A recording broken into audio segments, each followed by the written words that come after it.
I'm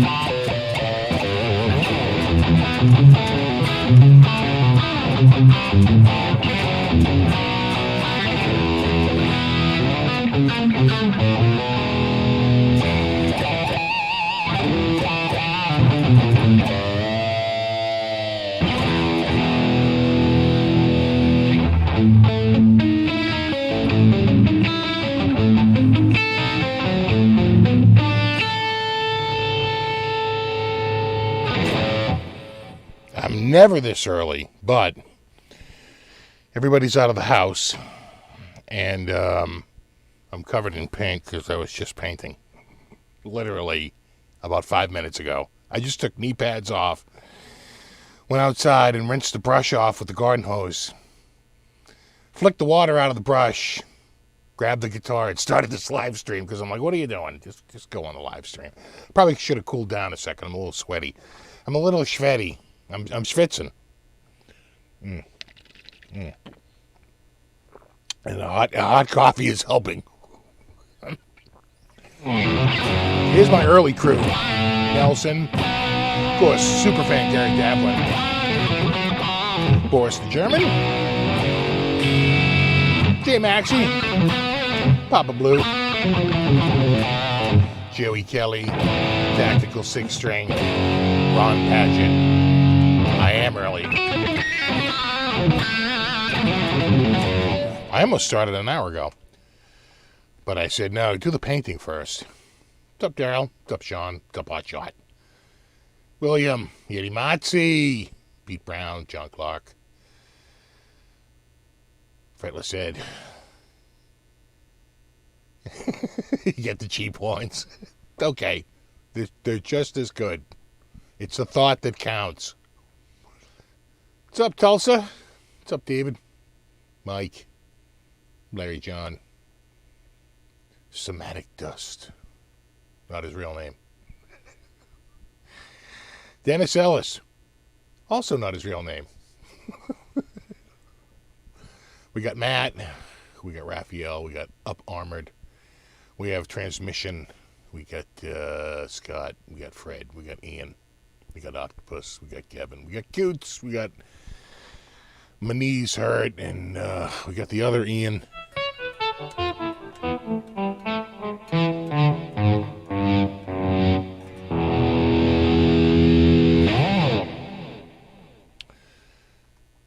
New guitar day, Jackson, Randy Rhoads 24. Way more guitar than I'll never need, but, you know, it's metal. Yeah. Yeah. I approve of this purchase. Let's face it, I approve of most purchases.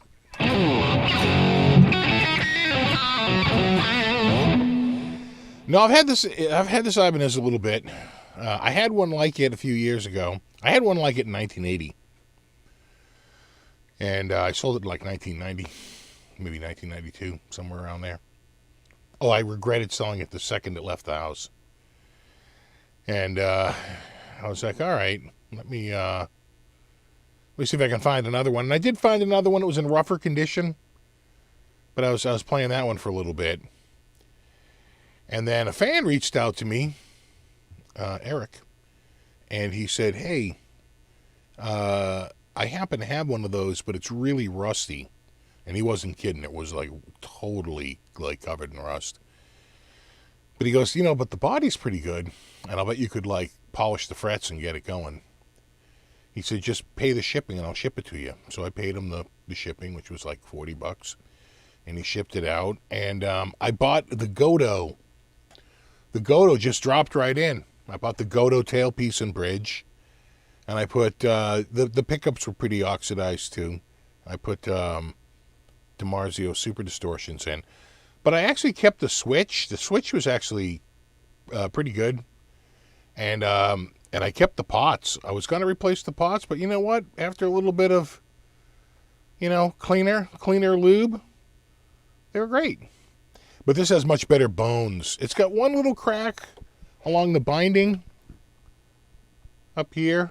You can't even really see it anymore. That I drop filled with crazy glue, right? and then just buffed it out, right? Then you take a razor and you get it nice and flat down to the surface, like you don't feel it, and then you give it a few wet sands with the super high grit,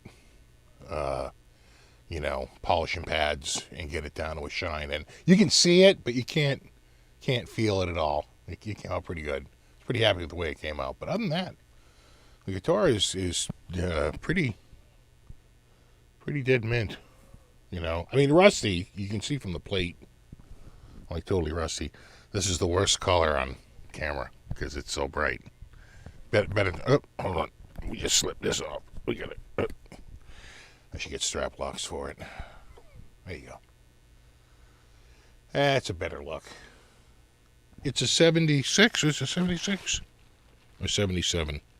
77. No, wait. 70. Yeah, 77. My other one was a 76. Yeah, the one I got that summer. So I got one like in July. I met a dude down in Back Bay. Not Back Bay. Where was he? He was down in the. Where was he? He was like in the South End, I guess, right? And down off of Tremont Street, all those little brownstones down there. He had a nice place. He had a Rocket Roll hanging. He had the Explorer, bunch of Ibbies. He had quite a little collection going there. And I bought that one off of him, but it had cracks. That was in rougher shape, much more damaged. And I was playing that, and I did a video on it, I'm sure. And then this one came by way of email. He's like, dude, I can hook you up. I'm like, do it. And I got it. And I redid it. And the rest is history. And I remember when I got it.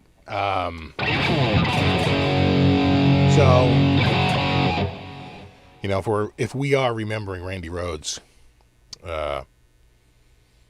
you have to remember that we were all talking about Sabbath. In 1978, I'm 12. We already know about Black Sabbath. We already have.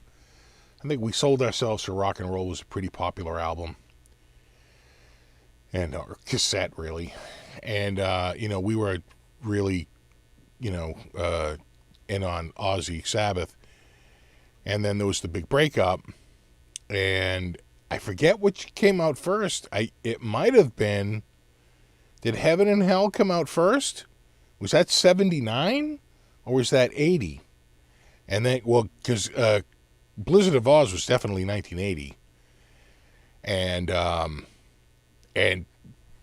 all the buzz was the new guitar player, right? You should check out the new hotshot, Randy Rhoads. No, I didn't. I never owned an 8-track. My dad didn't believe in them. We had cassette decks and turntables, but never an 8-track.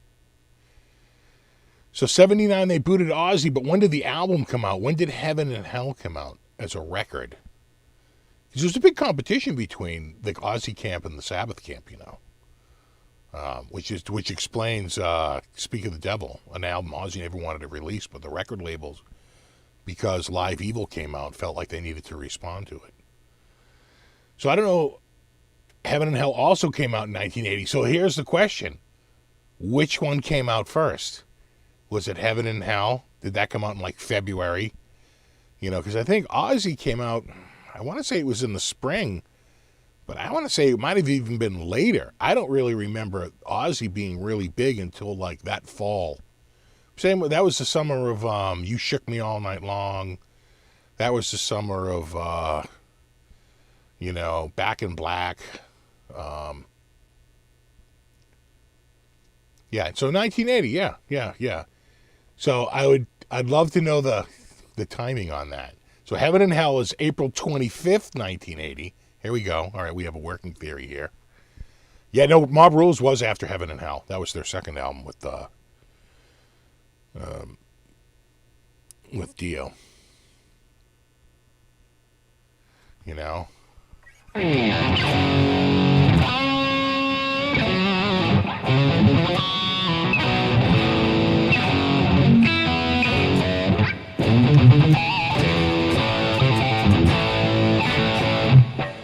remember when the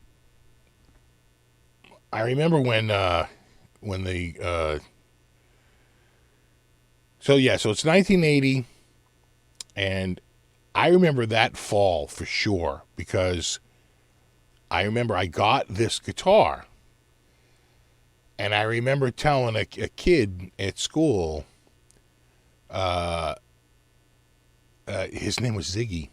His real name was Zigmus, and everyone called him Ziggy. And he lived in Dorchester, down in Dort, and he was like, I told him, I said, yeah, I got a new guitar, I got like an Ibanez Les Paul. He goes, oh, I'd love to check it out. I said, come on over. I'm literally on the bus ride home. You could probably get the next bus to Forest Hills. He's like, all right. So he got off at my stop and walked home with me, like up to my house. And he checked. I remember him checking it out. I remember him picking it up and going, and being like, whoa, dude, you know that? He's like, sure, you know? And a buddy of mine, a friend of mine, who is a guitar player as well, who sort of got me back into it, you know, Ziggy's there going, and I hear, like, on the basement window, and it's my friend Steve, and he's like, and I'm like, that's not me. It's not. Calm down. It's not me. And he came down, and no, that dude Ziggy Ziggy could play guitar. He really could. And I wound up getting in the band with Ziggy. I played in the band. He was in my first band. He was the lead guitar player, and I was the rhythm guitar player. And we got this drummer who actually could sing. He was pretty good. And we had a gig, but we had a big falling out because he went down to the Cape with his girlfriend the night before a gig and showed up like an hour after the gig ended. You know, we went up on stage and like bombed without him, like without just the two. Oh, it was a friggin' nightmare. And he showed up like literally, you know, an hour late. Anyway. He wasn't very reliable. But when, you know, Blizzard of Oz came out, there was a huge buzz about Randy. And, you know, it was all about this, you know, guitar player. And I remember I ran out and got Blizzard of Oz, you know, and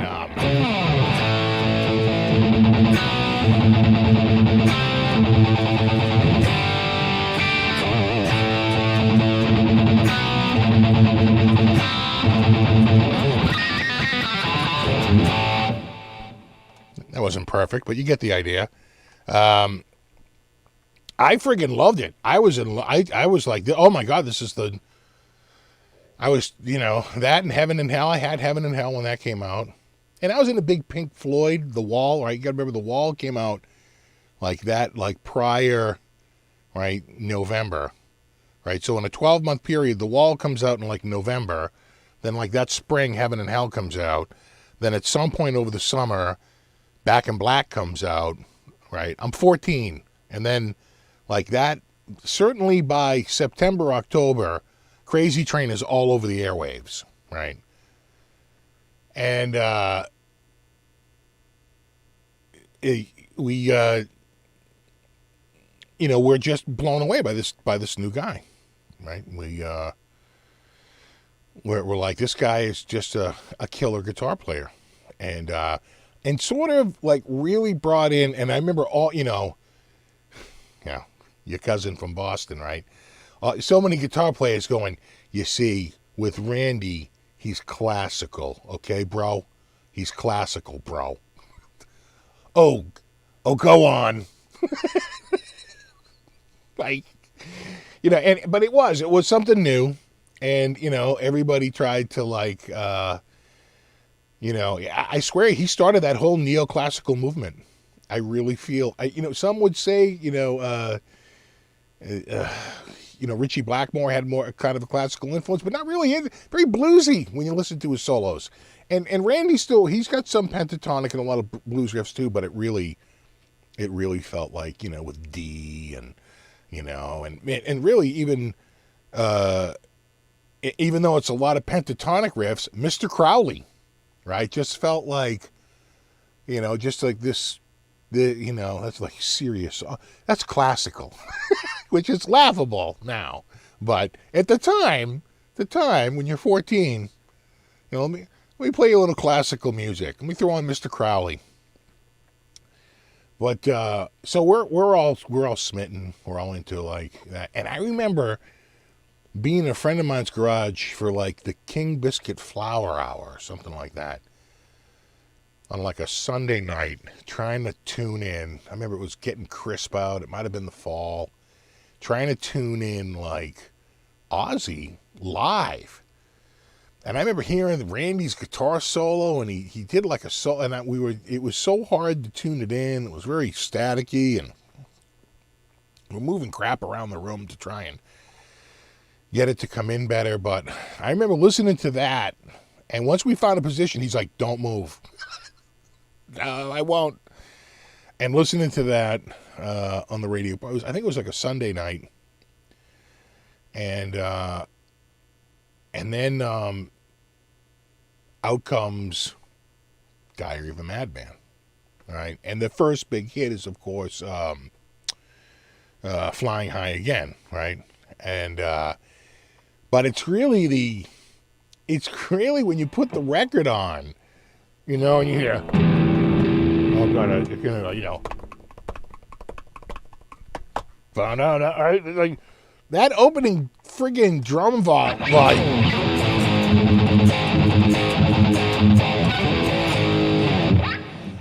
Oh my God, I was like, oh yeah, I can't really play it, but I'll try.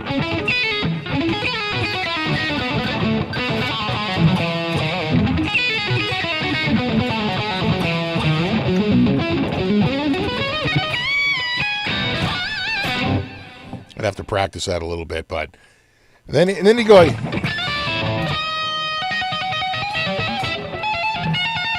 Right, he'd reach up behind and pull the string up for the whammy. Oh my God! And so now and of course, because it's classical. Out comes this. I got to tune my guitar up here. It's gonna make me mental. That's good. That's a little. That's good. That's a tiny bit.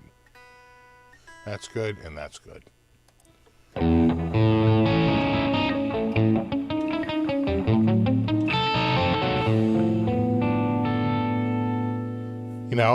We were like, that's like wicked good.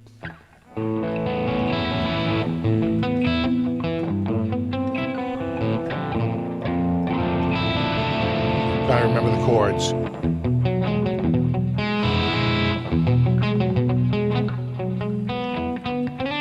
Something like that.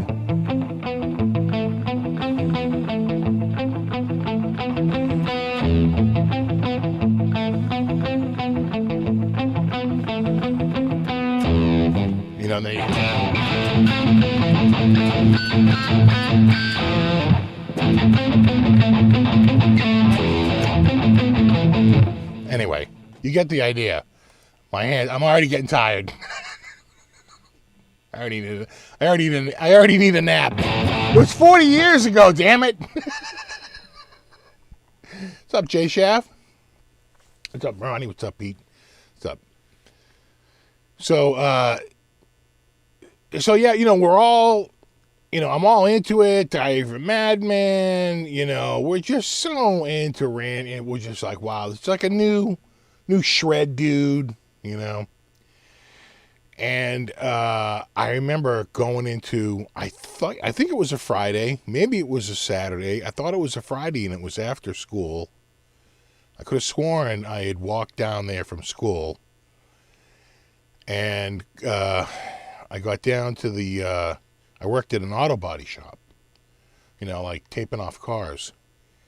I was 16, and I remember going in there, and starting to work. And I did a lot of cleanup work too. Trust me, I only taped off when another dude wasn't available to do it because I didn't like. I was 16. I probably did a terrible job, but I mostly cleaned up. But I remember getting there and I was doing something. I was working in there. They had me doing something, and they just kept playing Ozzy on the radio. And I was like, wow, I love it. They're playing nothing but Ozzy. They're like, oh, didn't you hear? There's a plane crash. I go, Ozzy's dead? And they're like, no, he's not dead, but a guy in the band is dead. I'm like, not the guitar player. He goes, I think it is the guitar player. And I was like, no! And I really was like, no, it's probably the bass player. This dude doesn't know what he's talking about. Guitar, bass, it's all the same. This guy has no idea. You know, if it's not the drummer, he has no idea. You know what I'm saying? Don't worry about it. Don't worry about it. And, of course, it was Randy. And, man, I remember confirming it with a friend that night and being like, oh, my God. We were so friggin' bummed. We were like, man, I can't, so short. He was like so on fire at the time, and his career is cut down in 24 months? It was mind-blowing. And so, didn't think much of it other than, bummed at the loss that Brad Gillis had taken over and the talk of who was going to be the long-term replacement and all this stuff. And I started to notice, and I don't really remember it, and I don't really remember it, but maybe it was just a different crowd or whatever, a different crew. But or it could just be that the Lennon family had it locked down. But I don't remember a lot of ripped John Lennon shirts, but I do remember a lot of ripped Randy shirts. There were so many Randy shirts out at that time. I remember so many kids wearing like ripped Randy shirts, which is, a little mind-blowing. But for a little bit, and then like anything, it passes. It seemed to be a thing at the time, but maybe people just stole it and it was just a copyright thing. That's why you never saw Lennon. But I was a little surprised at like the outpouring for a guitar player, right? Not the lead singer of a band, but for the guitar player. And then it was like a year later, Yngwie came out, but Yngwie was a very different player. That was way different than what Randy was doing. Randy was way more rooted in pentatonics and in blues riffs a lot of the times. A mix of like straight minor, and pentatonics. Yngwie just capitalized on harmonic minor and melodic minor, and his bag was completely different than what Randy was doing at the time. They both had a classical thing, but I think that even the roots before what Yngwie did, I think Randy was laying the sort of the classical foundation, quite frankly, for Shrapnel Records, for the whole shred thing, right? Because people think, well, like, okay, so classical's what, who's the hottest guy in classical? And it was, who's the violinist, Paganini or Pagini or whatever the hell the guy's name is. And, he's this lightning fast guy, and they learn all those riffs, and that's sort of the start of shred. Brad Gillis was really good. I loved Brad Gillis's playing on Speak of the Devil, an album that Ozzy hates, an album that it was sort of forced out by the record company because they had the Sabbath camp had put out Live Evil, and they wanted to counter it. So they whipped that album together with no Ozzy songs, all Sabbath songs. Later, they finally added some of the Ozzy songs to that lineup, but at the time, it was the original release. It was all just Sabbath songs. But I think their version of Black Sabbath on there is one of the best live versions of Black Sabbath ever. Paganini, that dude, exactly. Panini. They They made a sandwich press after him.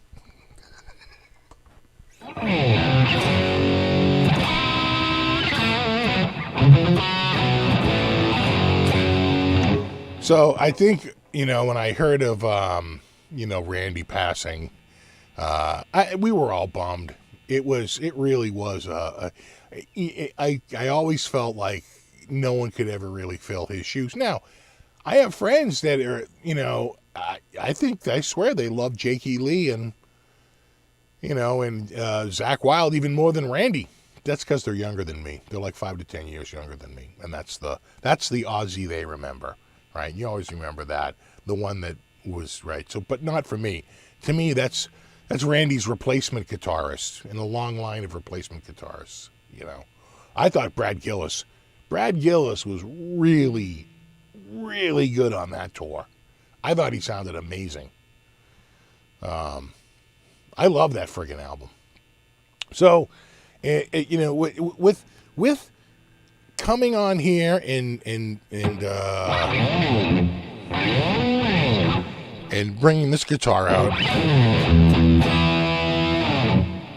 I figured, I'd get the Ibby out. When I took the case out, I forgot how musty. You remember this guitar was in storage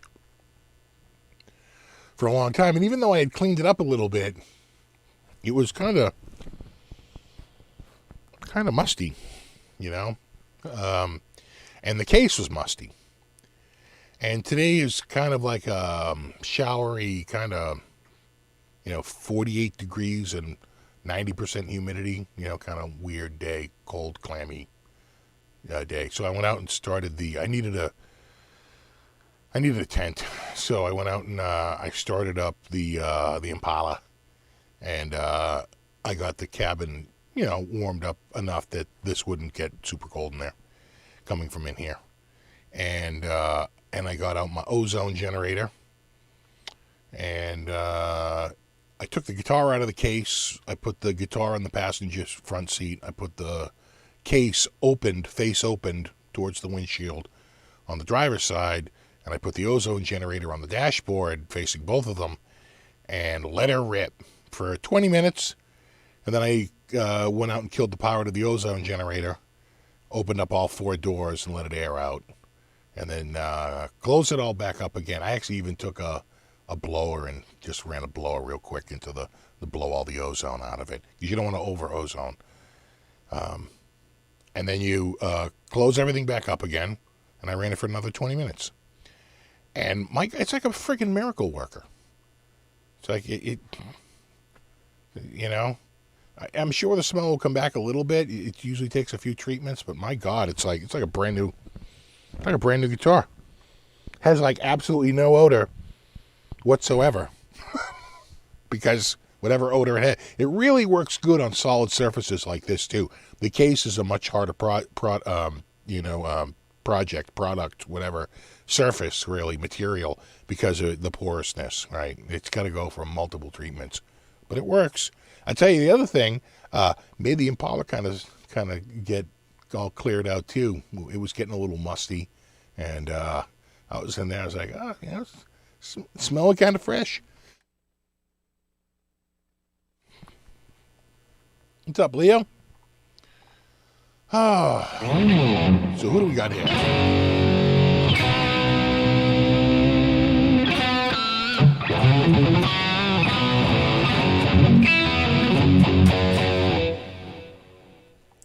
It was Bernie who saved Ozzy after Randy.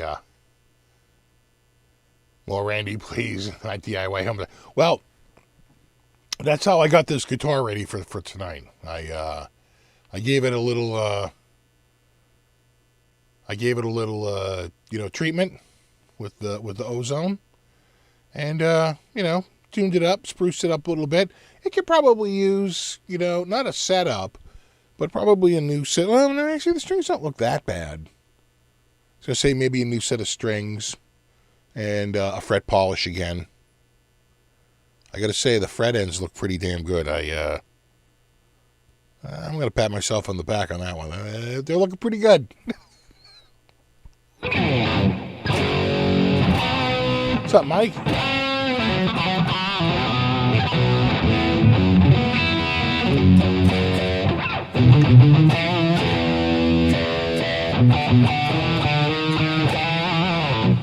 What year is that Impala? I think it's a 2004. Something like that.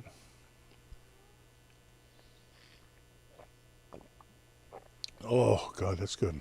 That is really good. And he took what EVH was doing and added the classical music theory. Yeah. We used to talk about Randy versus Eddie, in school. And I think we thought that Eddie was more inventive with a lot of the... We agree they both had really good chops, but we were like, Eddie is... He was still just a little bit above everybody else at the time.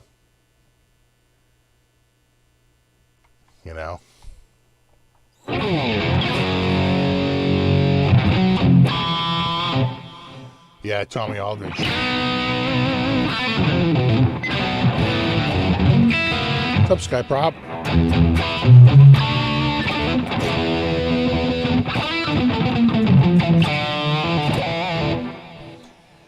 No, it's not an SS Impala. It's my father-in-law's old Impala. He stopped driving. He's like, Dick, I mainly use it to take, stuff up to the dump and,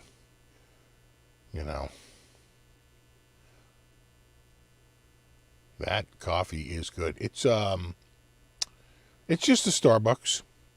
Just a simple Starbucks. Nothing too crazy.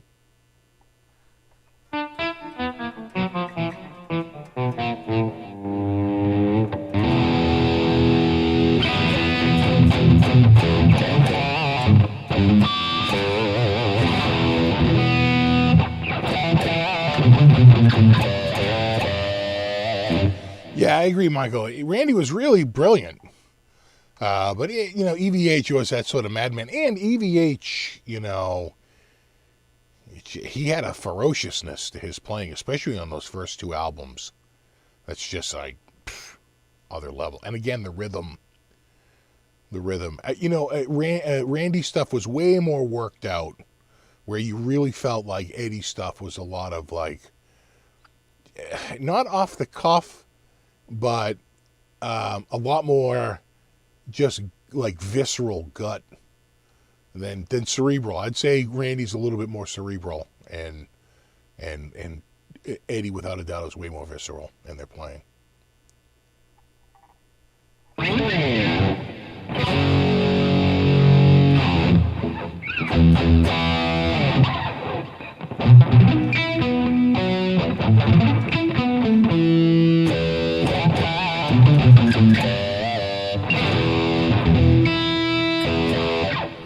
Ever tried the Blue Mountain Jamaican? We get whatever is at Costco, and unfortunately, they've really gotten rid of a lot of their blends. They're really down to like Starbucks and a couple of like Colombians, but Colombian's way too light. I don't like a medium roast or a light roast. I like a real dark roast, darkness, black hole.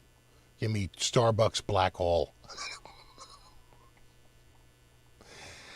A bean so dark, light cannot escape its surface. Yeah, Eddie didn't have Sharon, right? Sharon!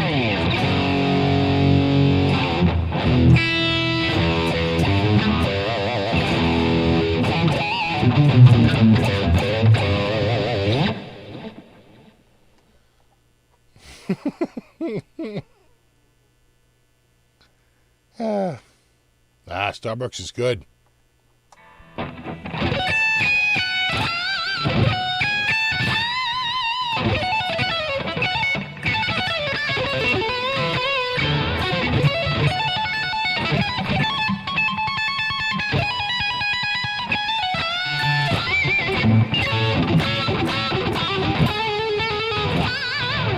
That's a tough one.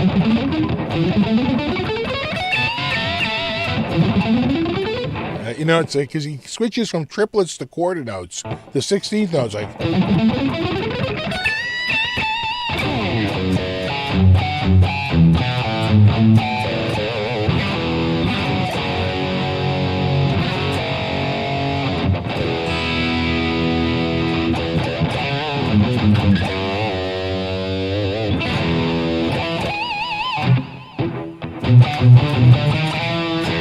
The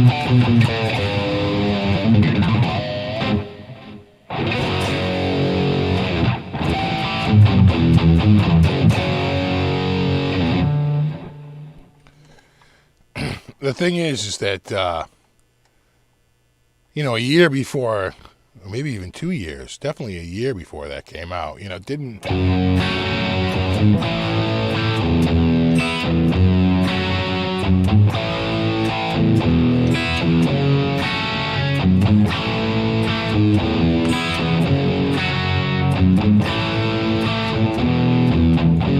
We don't know it, we just chat too much about it.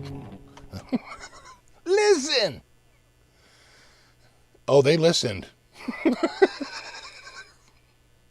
mean, is it me?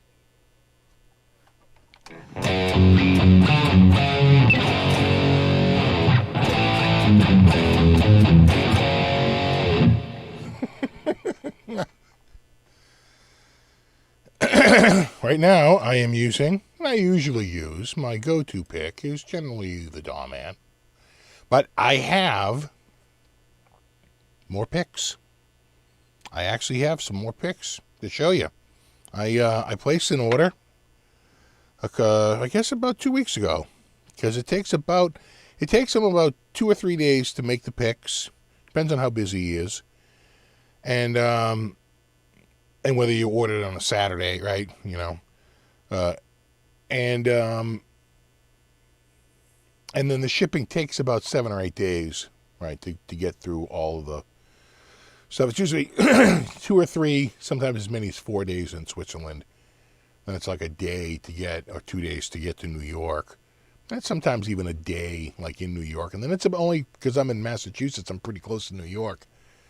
It's only about a day after that or 2 days after that tops, right? And it moves pretty quickly up to my area. So, I can show you what I got. Let me. I'm going to use a pick that I've already. I'm just going to use this to set up the focus, because I think it makes it easier to see it when they're close up. So let me go to right here, and then I think I drag it to the right. I think so. Right? That looks right. Roughly. Now I think my eyes are playing tricks on me. Is that in focus or is it out of focus? Right about there. Or should I try to go even closer? I'll do it. I'll frickin' do it. Yeah, maybe about right there. Now I can start to see the material. Okay. Right? Yeah, that looks in focus, right? Yeah, okay. So,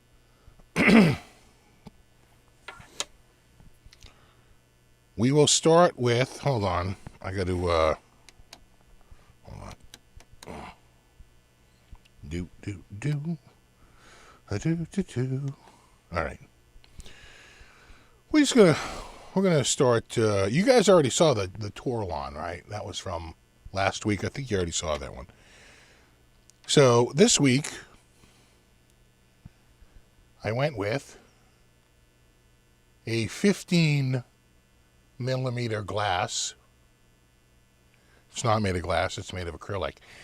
I actually got the last one. He's actually out of this material, but the material that he has to replace it is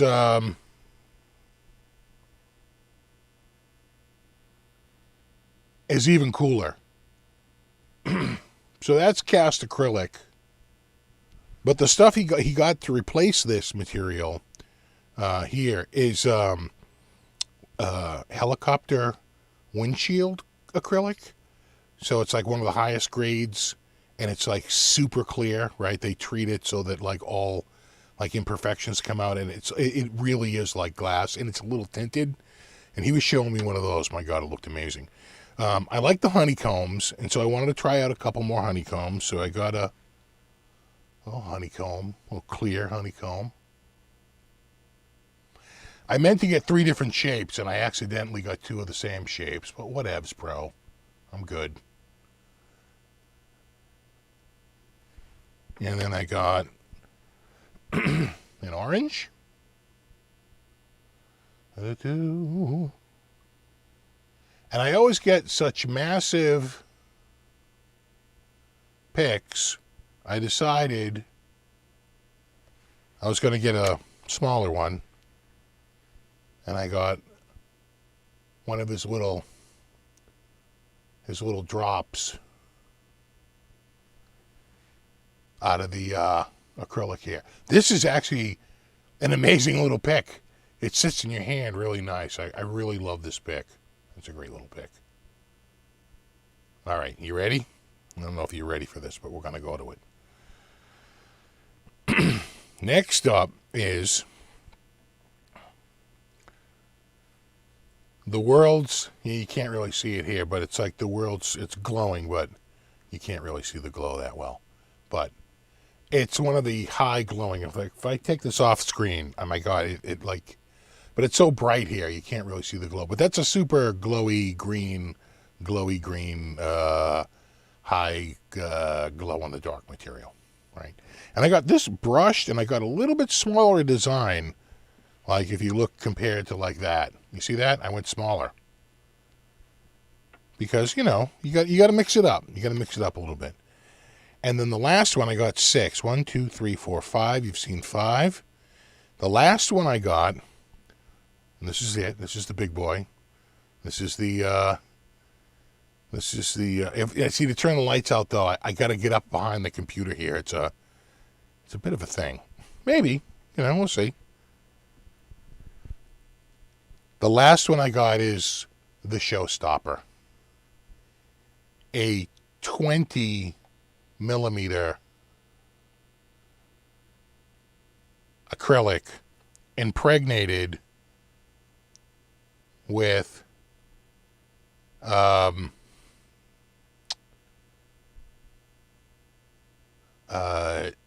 ceramic glow-in-the-dark glow flakes. Hashtag glowflake. I mean, I know you think your pick is cool, but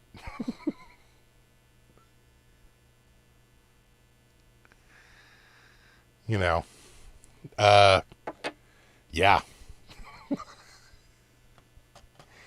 Yeah. All right, there we go. Yeah, right?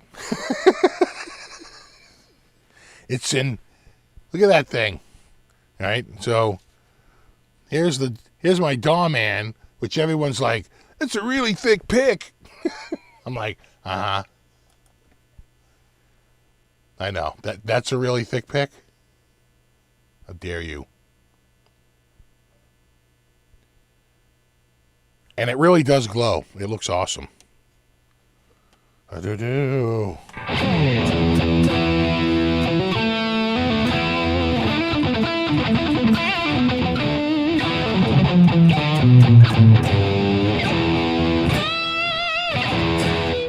Here's the thing. I don't want to scratch it. I'm going to be honest.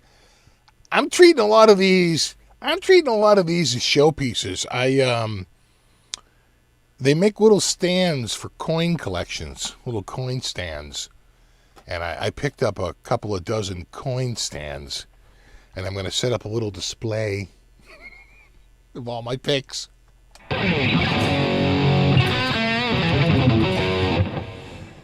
Here's that, the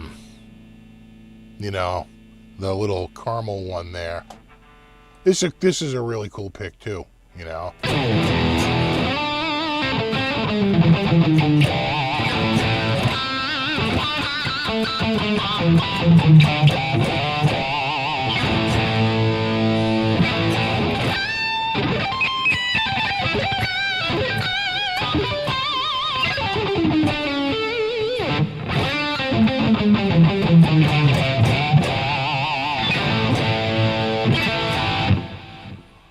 Oh no, I am off the deep end with this stuff. I'm in deep.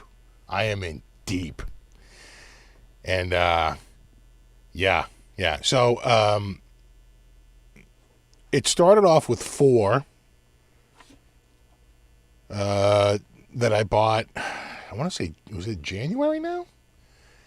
And then he sent me 6, 3 acrylics, one of the canvas, one of the honeycombs, and a metal pick. And then superfan Gary Davlin sent me 12.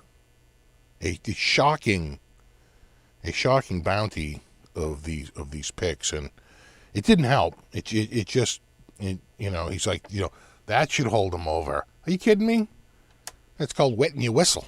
Next thing you know, I'm filling carts. He sent me 1, 2, 3, 4, 5 acrylics, an Erdolite. I forget the name of this material, but it's like this one here. This one will scrape the oxidation off your strings. And then, a casein, and then a couple of the pressed fiberglass. All right, so that was 12 picks. It's shocking. Shocking. And then I got the Torlon, because Patrick sent me the Torlon out of the blue. And thing about the Torlon is it has almost no friction.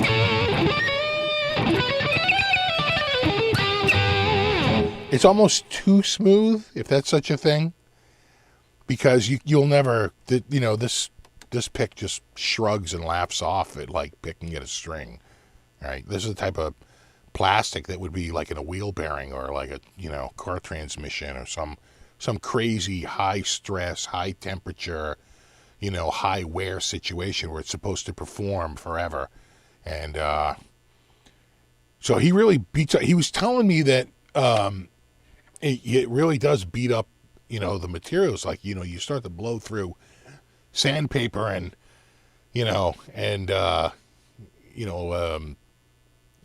bandsaw blades.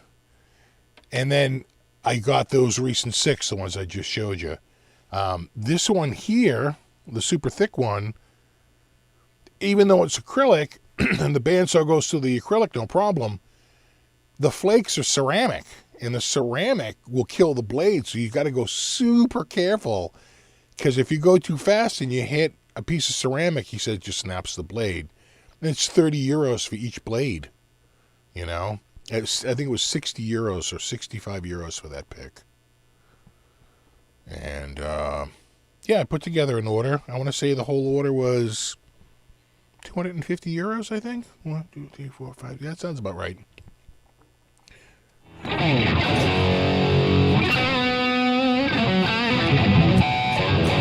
know it needs to be thicker. Exactly. I mean, it's a start, but I think he has made thicker picks. That's a 20 millimeter. He may have gone 26 mil. I'd have to double check. It's usually one of the sandwich ones where he takes 2 pieces of 10 millimeter. Or maybe it's 22. I think he takes 2 pieces of 10 millimeter and then sandwiches something that's like 2 millimeter or 3 millimeter in between, or 4 millimeter. And he laminates them, and then he cuts the pick out of that. Pretty cool.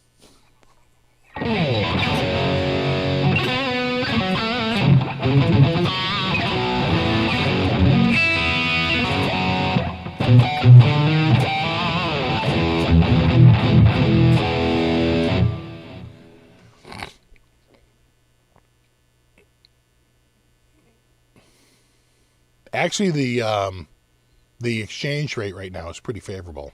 It's not 65. I don't think it's 80. I think it's more like 73 or 76, something like that.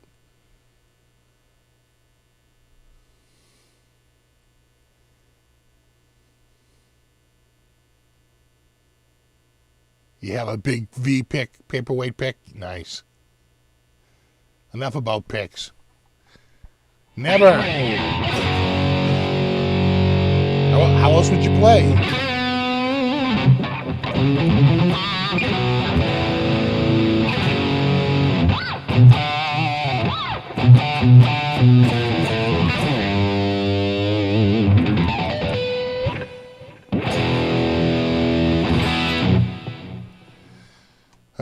No flooding in the brown basement anymore. It used to be a deal. Well, it's still kind of a deal as recently as last year. In fact, last year was a pretty bad year. We had a pretty bad flood. I forget when it was. When was the real bad one? It might have been, I forget if it was July or if it was, I had one that was, you know why? Cat hair. Cat hair had clogged up the sump pump. I basically had to take needle nose pliers. I had a backup pump, which I was able to deploy instantly, or close to instantly, about 5 minutes, which as the water's pouring in feels like forever. But I got it going. I got it pumping out. And, but when I took the old one out, I had to take needle nose pliers and pull all the cat hair out of it. It was just clumped in there like crazy. So, cats. Yeah, no, the Elp, this is a bolt-on. They might have made one that was a set neck, but I forget. You know?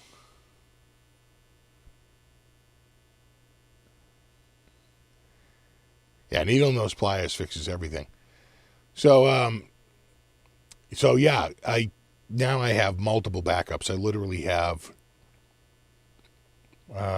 is it triple redundancy when you have 4? I have 1 in operation, and I have 3 backups.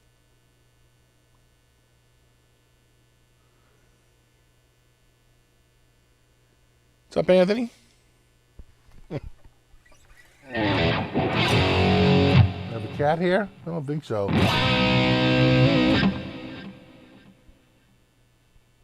That almost looks like snow out there.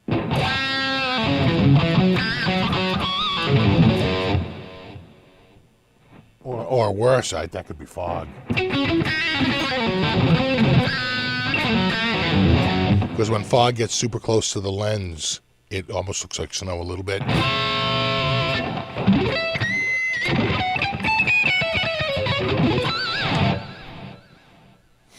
That's triple redundancy.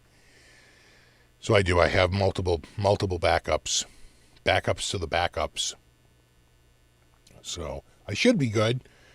And my backup, my generator is running better than ever. I worked on it this winter. When I got the snowblower fixed, I kind of started to do the same to that. Because although it would run, it wasn't running great. It's running much better now. First pull, boom, right up. I love it. You know?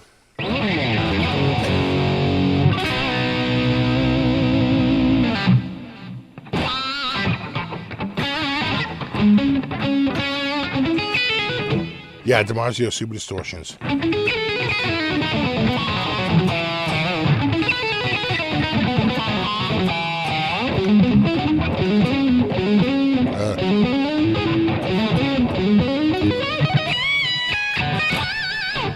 Something like that.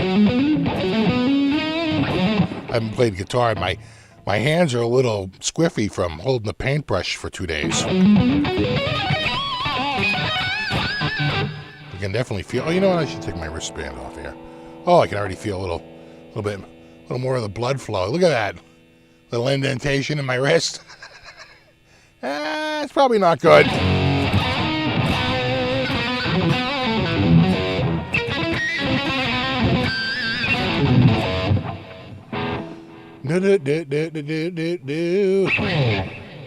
Well, the thickness is there. You know, because I think the Epiphone is pretty much to spec. No, it's got the... They made them thick. I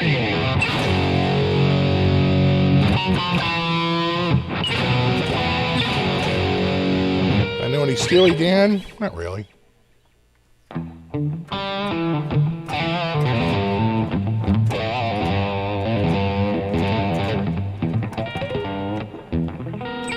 What did I hit? I hit it out of a fret? Something? Yeah. I hit it out of the nut?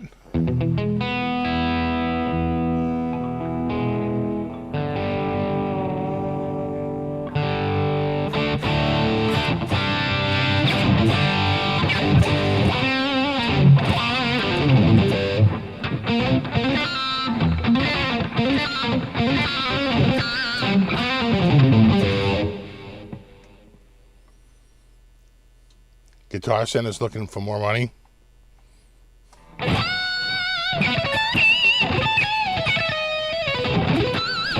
I will say this. Their stock is getting back into where it was prior to the pandemic. They didn't quite break 40,000 this week, but they got close. I think I saw it up to 39,000, like 789. That's pretty good. That's double where they were, last summer or like a year ago. They went way down on their used items. So, but no, they seem to be growing. And I tell you, I see turnover there like crazy. There's a lot of guitars that go in and don't even last a day. I see it every single day. A guitar show up and say, oh, that's nice, site mapped. Oh, that's nice, it wasn't there yesterday. Site mapped. They're gone.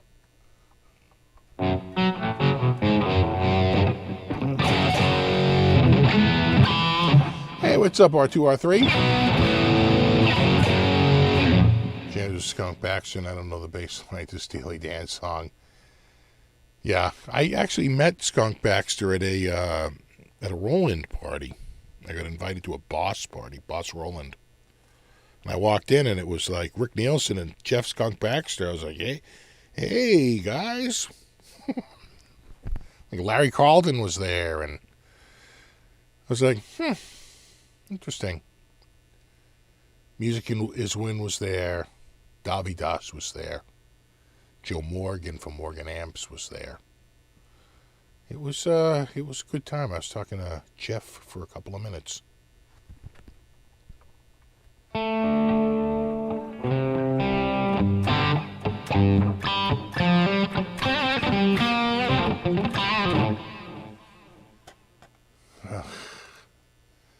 This is why we can't have good things.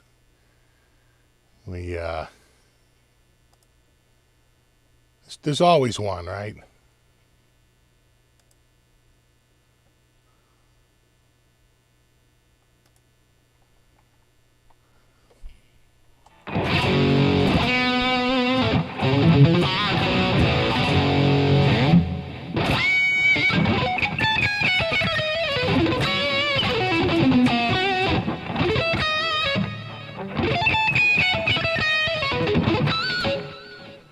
I love Joe Morgan. I met Joe Morgan at I think the first TGU event for Tolman. He and his wife were there, and I hung out with them a couple of nights. And man, he's like the world's nicest guy. I friggin' love Joe Morgan. He's awesome.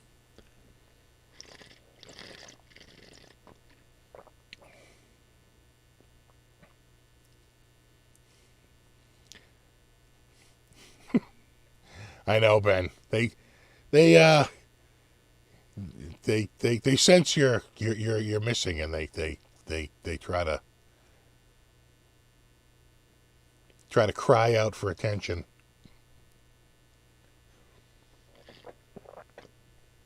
Oh my God, that is good. That is wiki good. They hot shot.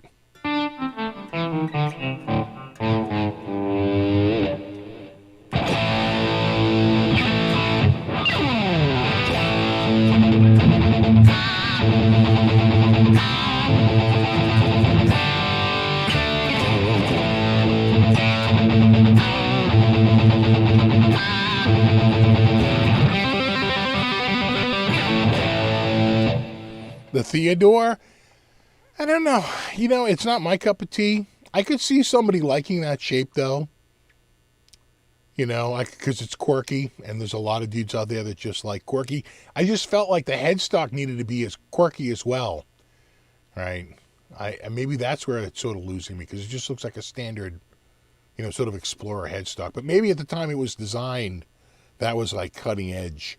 I think it would almost look better with a Flying V headstock. You know what I'm saying? Right? But here's what I know. Here's what I know about guitars. I will, you know, I go on a lot of websites, you know, forums, and I'll go to Strat Talk, and, you know, somebody's like, post all your green guitars, post all your Sunburst guitars, post all your parts casters, post all your 60s, right? There's always some thread where someone's like, you know, hooray for Strats, right? And post it all. I'm telling you, I go through that, and I will see some guitars in there that I am just like, this is the ugliest guitar. And yet it's a Strat, a guitar I love. But it's hideous. It is the ugliest Strat I have ever seen in my life. And I'm like, it's like literally from head to toe, all the wrong choices. Right? But for him, for that dude, every single one was the right choice. And so, well, you know, who am I? A dude who likes something different. You just see it over and over and over again.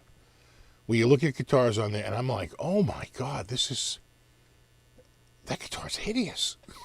Just, who would make that choice? Who would do that? Who looks at this guitar and says, you know what? That looks nice.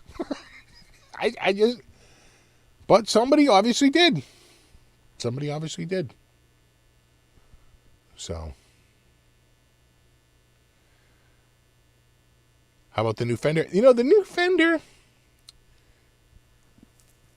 that's actually a little interesting. I think I like that design a little bit. I'm not crazy about it either. Right? But I could almost see, I could look at that guitar and see someone playing surf riffs on it. I could see a place for that guitar. Whereas the Theodore, I don't know what it is. Is it a rock guitar? Is it a blues guitar? I guess it's not really, you know what I'm saying? It's like, because the headstock makes it feel a little bit more like rock or almost even metal. So it's a little bit harder to pinpoint versus, I think, the Meteora, which just feels like a, kind of like a surf kind of twang, or a, you know, like a...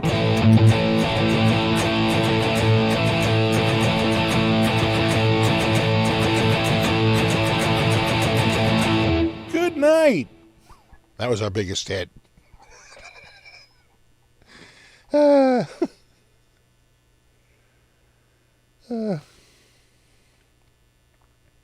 Theodore Daisy Rock. Yeah, it kind of looks like a tulip a little bit. I could see that now that you mention that. I could kind of see that. I think it's supposed to look like a shirt collar, right? Doesn't it kind of look like a shirt? I think from the pictures, kind of reminds me of it.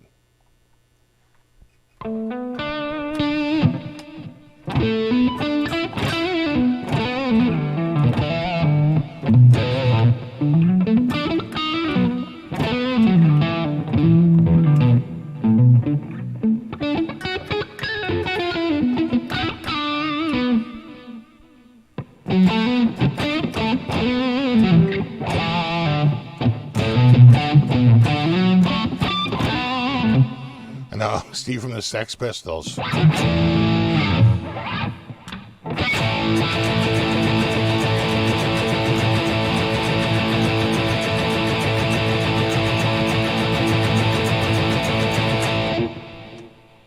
And now for our next number.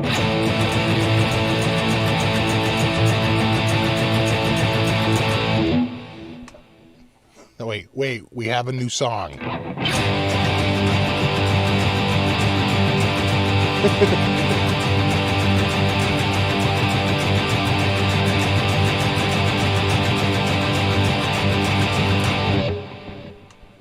I mean, we could move to other chords, but why risk it?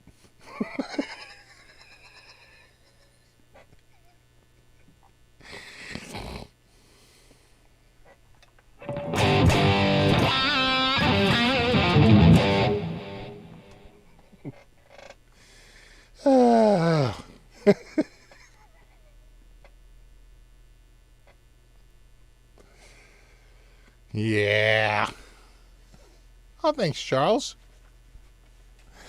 It was a good cord. I'm going to just say, it's only one cord, but, I'm not going to lie. It's a pretty good cord. As chords go. Some are like, you hear one, you hear them all, but,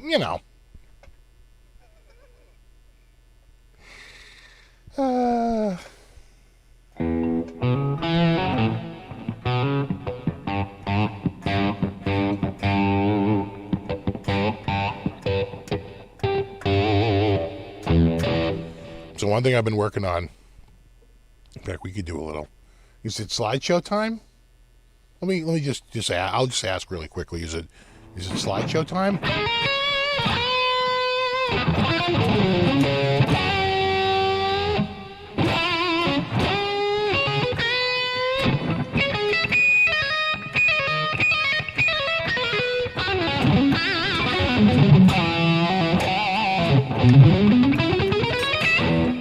People saying, okay, all right, I'm seeing people saying, sure, it's slideshow time. That's what I thought. So this has been this week was, let me just make sure I have the right slideshow here. This week was a tough week, and I'll show you why. Hold on, and then do we have one more? And late breaking news? Yeah, even the late breaking news made it to the slideshow. All right, good. So that updated. So the week started looking out the basement window at a Toro Dingo. Now, if you find yourself staring out the window at a Toro Dingo, you know you're in for probably 2 or 3 days of landscaping work with that Toro Dingo working non-friggin' stop, smashing into the ground. You see that? It's got the fork on the front. He's there to pull shrubs out. Ba-boom, ba-boom, ba-boom, ba-boom, ba-boom, ba-boom, ba-boom, ba-boom, ba-boom, ba-boom, ba-boom, ba-boom. Can't quite. Look at the chainsaw. Oh, there you go. I mean, that's a $30,000 machine, base price, I think.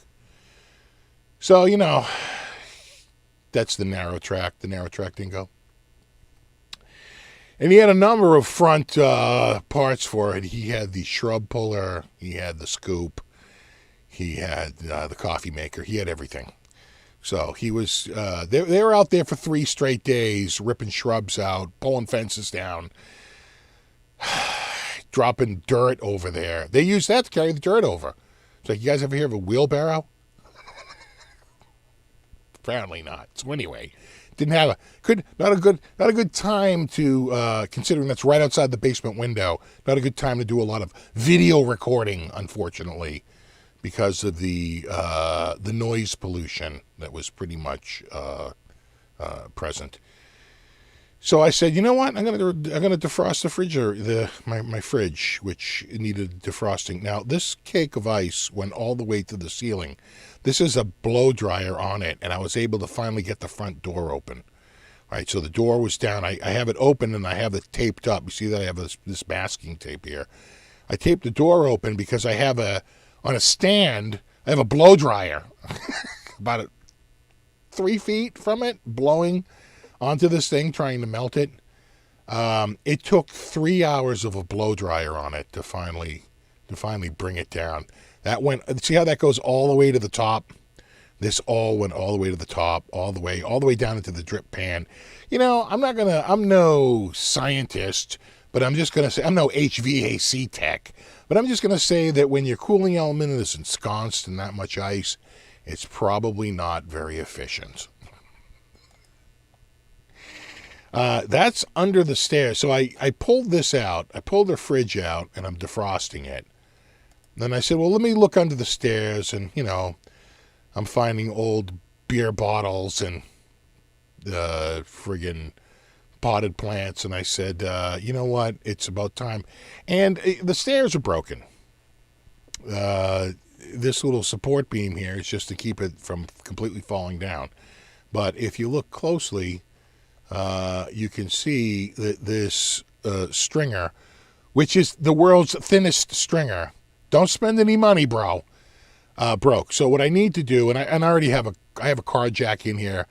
I'm going to put a little wedge on here, and I'm going to jack it up and push this over, and then we'll tie it all together, and then I'll put a little floor beam in here, and we'll get this all straightened out. It'll be like new. But the more I'm looking at it, I'm like, you should paint it, because this is it. This is the only part of the basement that isn't painted, and it stinks under there, like mold, very often. And I'm like, you can see it there. See it all broken? Yeah, broken down there. I'll fix it. No problem. No problem at all. Right, there's a little bit more. You know, this crap under the... Look, it's number 8.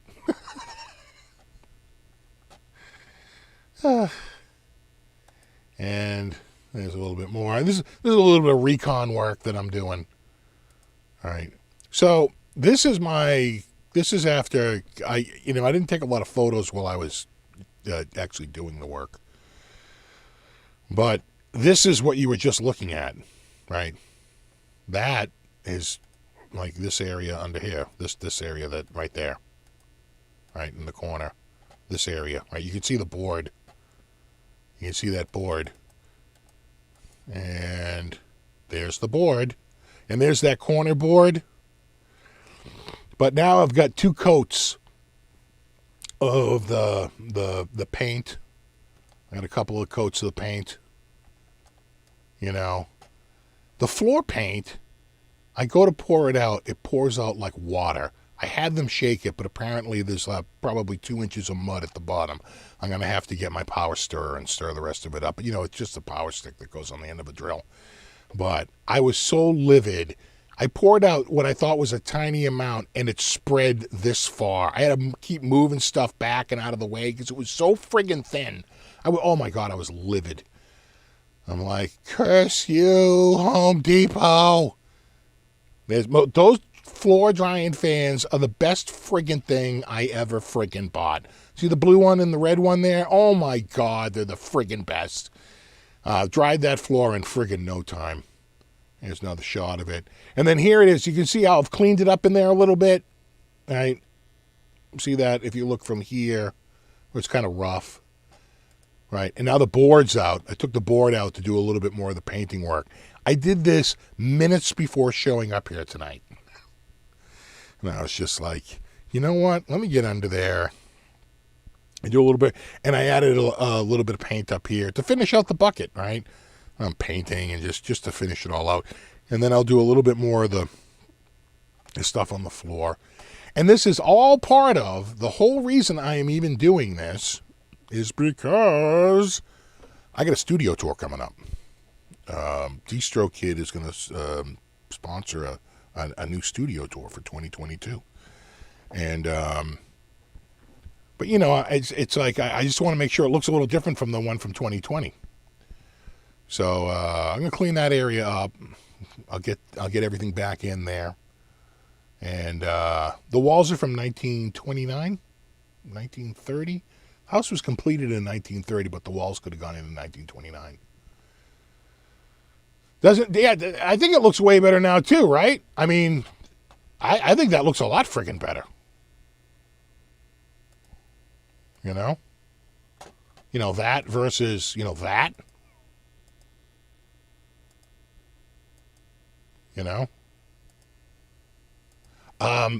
One thing I didn't tell you, right? There's a good shot of it.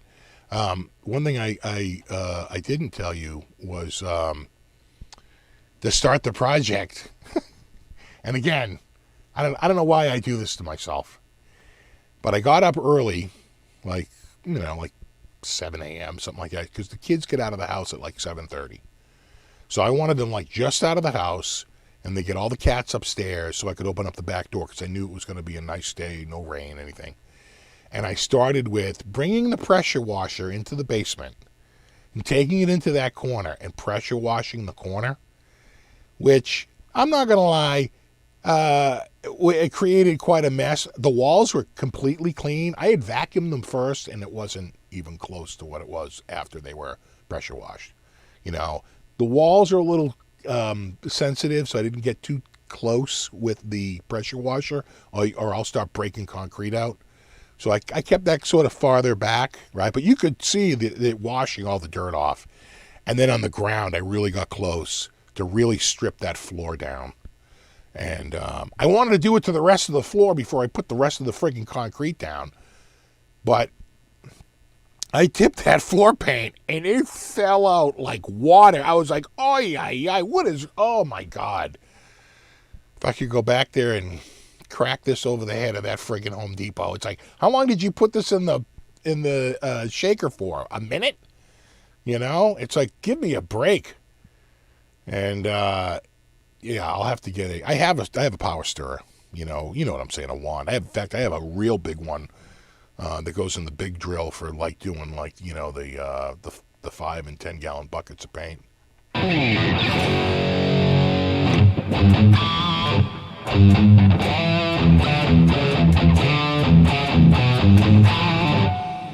Constantly amount how horrible stairs are constructed. Well, these, I think, when you look at them, that's one. That's not. So I don't mind them using, 1x6 wood here, but you don't use 1x6 on the stringer. That's 2x6, dummy. So when it's done and I get this all tied back in again, and I'll get this all tied back in again. Trust me. I could even, there's so many ways I could do it. I could put a block here and a block here and put a clamp on it and just use the clamp to pull the two blocks together, right? And then use some sort of, something to pull it all back together again. But you get the idea. I'll get it all back together, get it all mechanically all tied back in again, and then it should be good to go.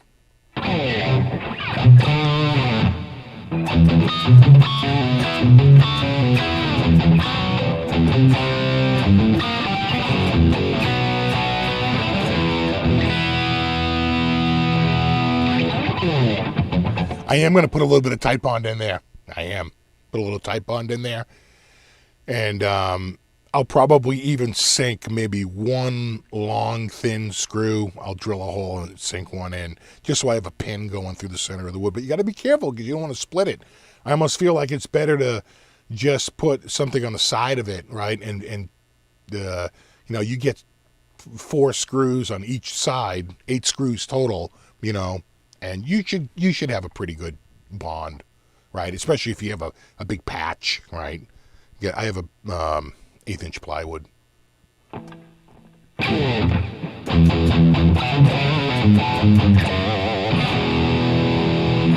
Just use gaffer's tape. It fixes everything. A little gaffer's tape, a little electrical tape, a little Bondo, right? A couple of hammers. There you go.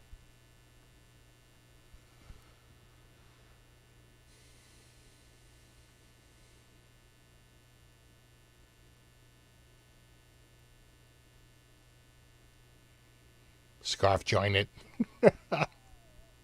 All you need is duct tape. You know what, Quentin? I would rip out the stairs, but I don't know if let me see if I can find the photo that shows it. I might not have a good photo. Oh, yeah, right here.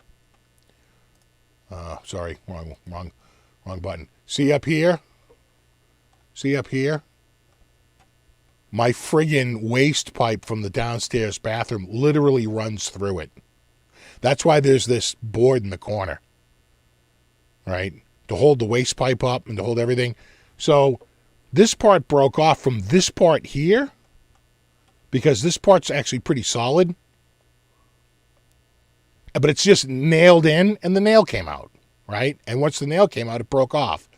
So this platform is actually really fairly brought up on the sill, right? It's nailed into the sill, and it's up here, and he's got this board in the corner, like into here. It's actually pretty solid. It's this section here.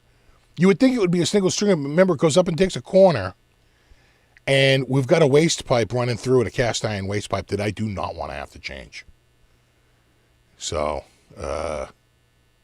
if at all possible, I just got to protect that pipe.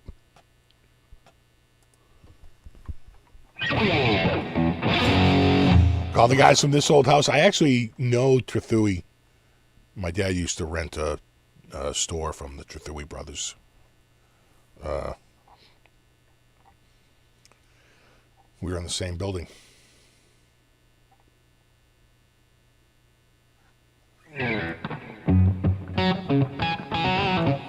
Reach up into their couple of recluses, say hello. Not likely. The amount of poison I spray around my house, I mean a no-fly, no-crawl zone.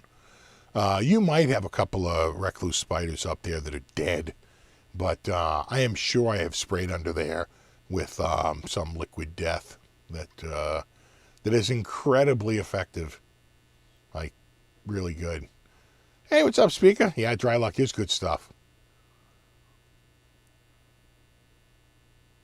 And I got the Dry Luck Extreme Max Plus. So, it should be pretty good.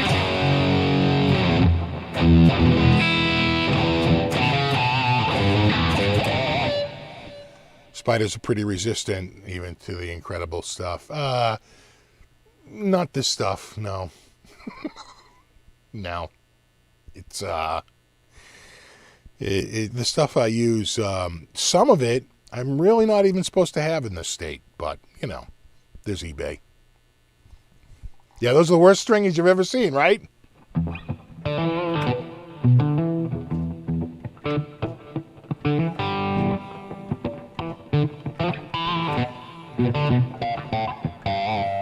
No DDT. Well, the probably the best one out there right now is probably, you know, Bifin XTS, but that's not an indoor formula.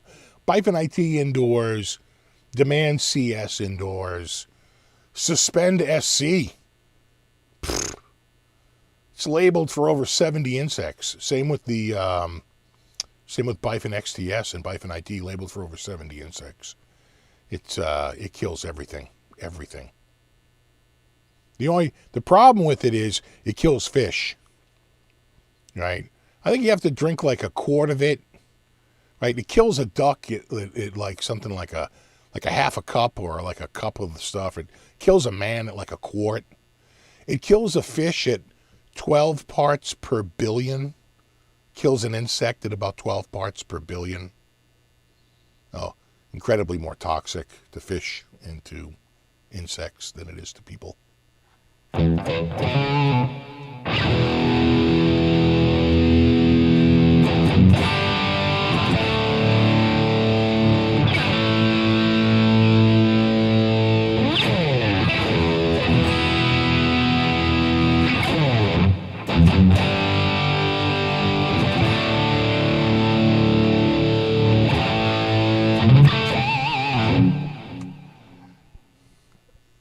Suspend is the death sauce. You like Suspend for scorpions? A lot of people like Suspend for scorpions. Demand is good for scorpions. Talstar. There's a few of them out there that are good for scorpions. Bifin's good for scorpions. Bifin's is a crystal. Right, dries to a crystal. Those other ones are, it depends on the maker, but they're tiny little poison sticky balls. So SC is like a little I think it's like glycerin or glycol, something like that. It's some little sweet, tiny little ball, and inside it is the poison. So it gets stuck to them, and then they either groom themselves and eat it, or they find it tasty and they eat it. Either way, they die. The Demand stuff is different. The Demand is like lipophilic or something like that. So even if they land for a split second, it's almost like a magnet. It like attaches itself to their cuticle, right, to their legs. It's like instant. So like they've tested it, like even if the insect lands for a split second, it gets it, and then it's just a slow. They can't get it off them, and it goes through their cuticle, I think it said, and then it gets into their system, and they usually dead in about 24 hours. That's highly effective. And it lasts about 90 days, Demand CS. That's really good stuff. And besides, The problem with Bifin XTS is that it uses a petroleum aromatic as its delivery vehicle, which, if you look at the label for it, and they have like precautions for the lungs, it's a #1, and it shows the lungs exploding, which is, it's like not a good sign, right? It's like the highest level of like lung damage from it, and so you have to be really cautious. And if it ever lands on your skin goes numb, it's probably not a good thing. I'm just saying, it's probably not a good thing. So that's why I like to use Demand with like a surfactant, right? You get like a sticker spreader. That works really good. Kills all the bugs.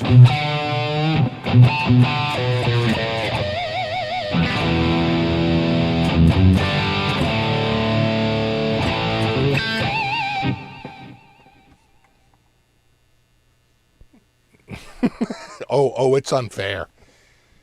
But you know what? I got really serious about it when I had like 3 events happen. I had a wasp nest, a yellow jacket's nest, get out of control. I had to call somebody in. He knocked it out. The nest came back. He had to come back a second. It's warranted. He had to come back a second time. And he got it the second time. But that nest was so huge in my house, right? In the side of my friggin' house. And then we had carpenter ants going on for a while. And I got rid of the carpenter ants with Termidor, which is a fipronil-based product. And that's really good for ants because ants are the killer detectors, man. They detect danger better than any other insect. They can just detect, and they're willing to give up, ants to like save the colony. So they figure it out, and they message, don't go this way, this is danger way. And so ants are tough. Ants are tough because of the detection system. So fipronil is the only one that's kind of undetectable. And it's kind of like smallpox. They get a little bit on them, and then they spread it to everyone back at the nest, which is what you want. It's very slow acting. That's why it's good for termites. Termites get it, they get back into the nest, and then they kill the nest from the inside, right? And so it's with the carpenter ants. So I did that, and I wiped out the carpenter ants. We didn't have them running through the house anymore. And I was like, woo, woo, woo. We're putting the roof on the garage. She pulls it up. Carpenter ants everywhere. The boards are so rotted. It cost me another $2,500 as they had to put new slabs of wood, right? They had to re-roof like half the freaking roof in the garage. Oh, I was livid. I'm like, oh, I am going to kill every bug. And I did. And I have. I declared war. And so far, I'm winning. But admittedly, it's like trying to sweep back the ocean, because the second you let down your guard, they run right all over you. It's our house is old and porous. I swear we'd be overrun with mice if we didn't have 4 cats. The bugs were real bad. And then, so I bought the Termidor to get rid of the carpenter ants. Cut to like a year later or 2 years later. And I got another yellow jacket's nest, kind of near where the other one was, but a little bit farther down, right? Not quite in the same spot. And man, it is out of control. And I can see they're in the house. I'm going, oh my God.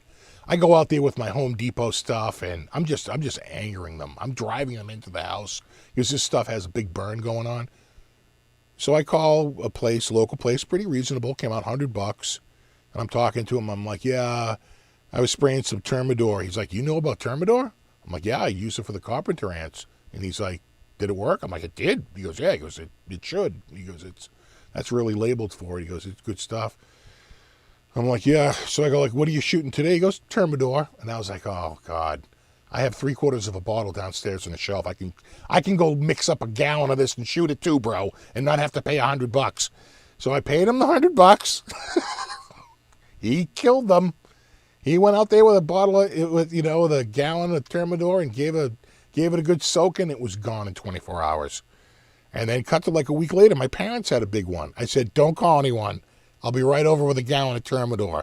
I wiped those things out 24 hours. My father-in-law, same thing. They're in his swimming pool, huge yellow jacket nest, Termidor, boom, gone in 24 hours. So, yeah.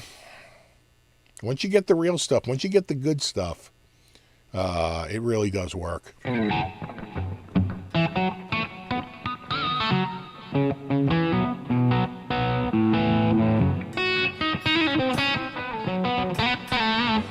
Yeah, stink bugs. God, we would get the stink bugs here like crazy too. In the windows. In the friggin' windows. I remember we were working on a computer, and we were outside. There was like a stink bug like in the computer. I said, "Oh my God!" And Buddy was like, "He's like they're everywhere." I'm like, "I'm gonna kill them." And we get him out. I go, "Look at this thing," and we get him out, and we're in the house. Right, I'm blowing the whole thing out. Get rid of the stink bug. I get back in the house. We find another stink bug hiding deep inside. Like, you son of a... Finding a warm place, computer. And, God, annoying.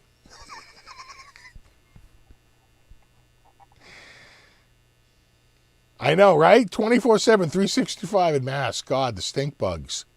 We get the green ones. Maybe sometimes the brown ones, but I feel like they're mostly green.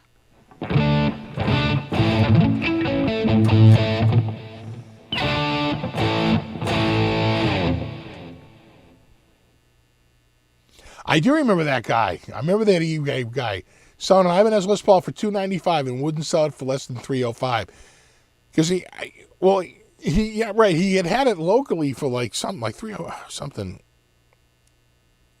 No, it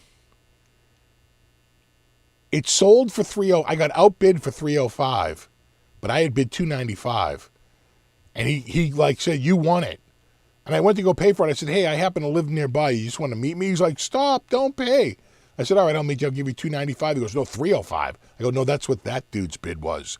Mine was the one that was under that. You were going to sell it to me on there for the $295. He's like, "I really got to get $305. I said, "Well, I'm not giving you a nickel over $295. And he was like, "Well, let me think about it." That was the last we heard of him.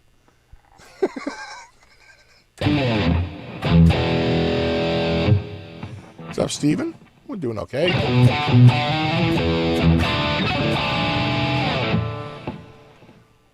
The stink bugs smell even worse when you spray them. Well, here's the thing. You when you spray bugs with bug spray, the pro stuff has what we call like very low heat. In other words, it's a slow-acting poison. Because you don't want them to be like enraged, and you don't want them to like, you know what I'm saying? It's like they'll avoid it. There's all kinds of problems when you make a spray like hot, right? What we call like quick knockdown, right? That's rarely a good solution. The much better one is you use the stuff that's 100% deadly. There's no escaping.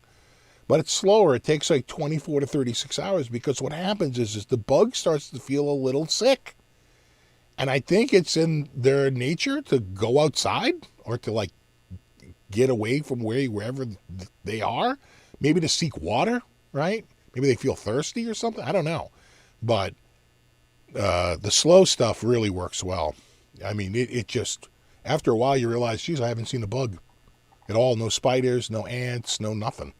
You know?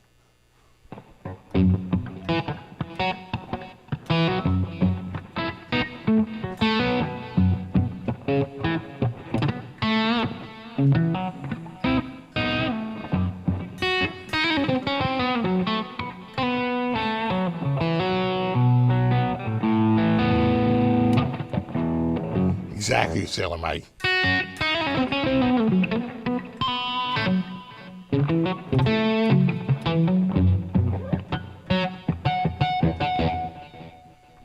Exactly, you need the sneaky bug spray. What's so funny is some people, they mess around with all kinds of stupid solutions from, you know, Black Flag and Decon and all that crap at Home Depot and Lowe's. That's all a waste of your time. Or if you really have cockroaches, you get like, I think there's a roach bait, which they actually might sell at some of the commercial places, right? But a lot of places use like Demand, or they use Suspend, and they get and usually an insect growth regulator, because roaches squirt out new babies so fast. It's like it's hard to keep. Same with mosquitoes, right? An insect growth regulator can go a long way to help if you have a really crazy area, right? They're really out of control, right? You put an IGR in with it. But, yeah, it's crazy. Roaches can get out of friggin' control. We had them real bad at the pet store because it was moist and, especially in the winter, and a lot of pet food around, and, a lot of water, and and you're in a big building block, and so we had friggin' roaches like crazy, the German cockroach.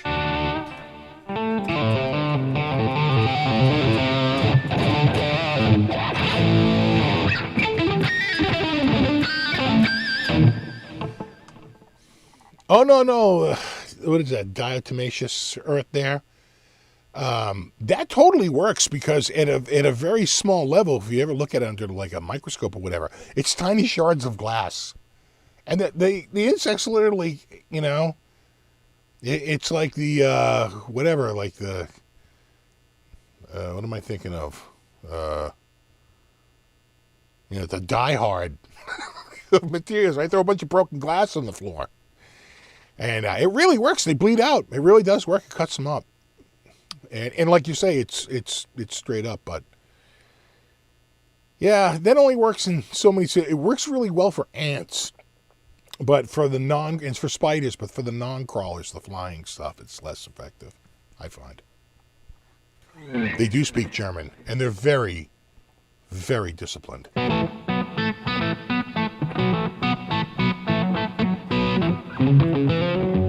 Oh my God, fleas. We had a flea problem once a couple of houses ago. And we got rid of it, but my God, what a nightmare.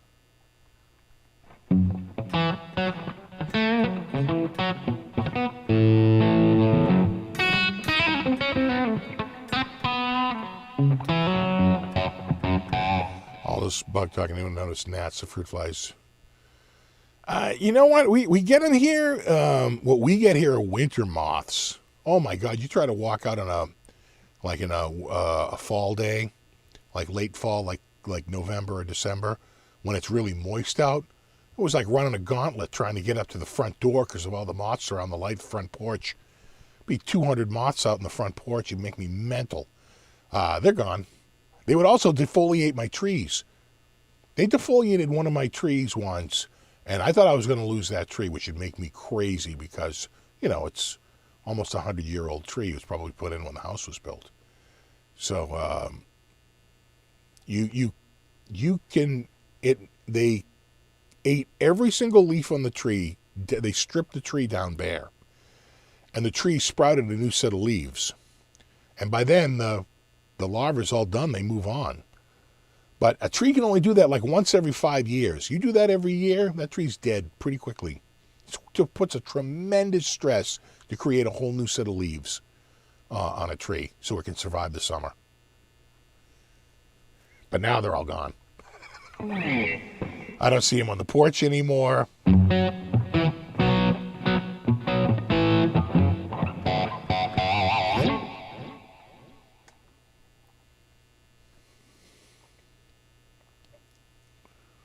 Long Island's not bad with bugs. We get them pretty bad around here. Not in the winter. That's my favorite time of the year because there are no bugs.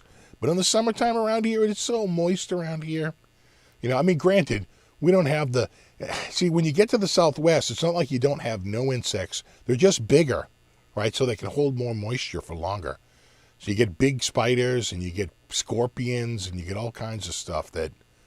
They're bigger. They're bigger bugs.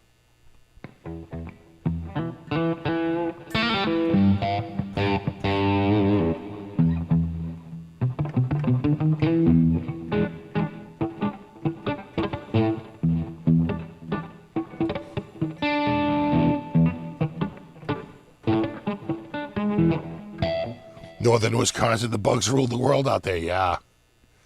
Yeah, it's annoying. It really is. And I used to, just live with it every year. Every time I turned around, there's a friggin' spider crawling over my hand. But not anymore. I will say that ever since I've gone to my full routine and just go through and set up a perimeter and then, go to the most common places where they hang out. I know all their hangout spots. Yeah. It's been good. It's funny because I had a buddy stop by in his truck. It might have been July. And he goes, how's the bug killing go? I go, well, look at my yard. You see any bugs? And he's staring. He goes, I don't see a single bug. like nothing flying around any of my bugs. And I'm in a friggin' no-fly zone, bro.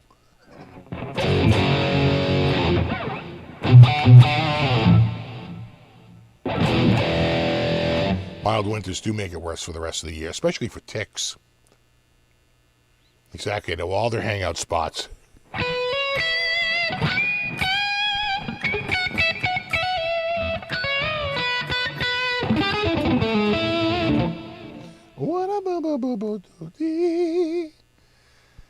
I should just do a video on all the bug sprays. I could probably do a friggin' 40-minute video covering every single one of them. You get your favorites. What's interesting, though, is sometimes the labels change. So I have a thing called, I think it's called Advanced, is it Advanced or Advantage GHP? Advanced GHP? It's a powder that's in a dissolvable bag, right? Kind of like how your dishwasher, detergent works. And you fill the container up with water. You throw a bag in. You put the cover on. You shake it up. You let it sit and dissolve, and then you go out and you spray it. And then the water evaporates, and the powder stays on there, and it kills all the bugs, right? So the label I have on mine, you can spray it on mattresses for bed bugs, right? Apply it directly to a mattress, let it dry, and cover it with sheets. I checked out the latest label. That's gone. That's gone. That's why you don't want to run out and try the latest poison. Then later on they say, you know what? On second thought, don't spray it on your mattress. It's like, what, dude? I already sprayed it on my friggin' mattress. I've been sleeping on it. So, yeah. I would, for like bed bugs, I think Suspend SC, I think is one of the few that are labeled to be sprayed directly on a mattress.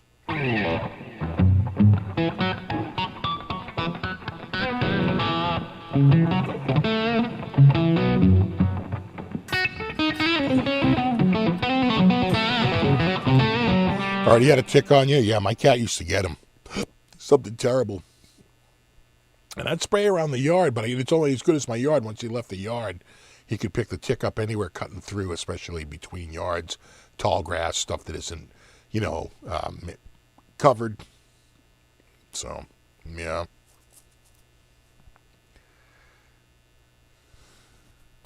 I know, right? No, I didn't use it like that. I've never had bed bugs, but I noticed that the label had changed because I was, going to maybe do a video. I said, well, let me look and see what's labeled for what. And there's not a lot labeled for bed bugs because of that problem, because of the problem of spraying it on a mattress and then having to sleep on that same mattress, right? It's like if once you spray the mattress, you're still going to throw the mattress out, then just throw the mattress out. It's like, it's like, what's the point? And spray around the room, right? But they do have ones that are labeled to be sprayed directly on the mattress. Let it dry, and then you can cover it in the sheets. You carpet bomb with your own blend of personal gases. Nothing grosser than petting a cat and hitting a tick. I know, right? Like, what's this lump? Yeah, see, luckily, we don't have fire ants up here. So, but I hear they're pretty bad.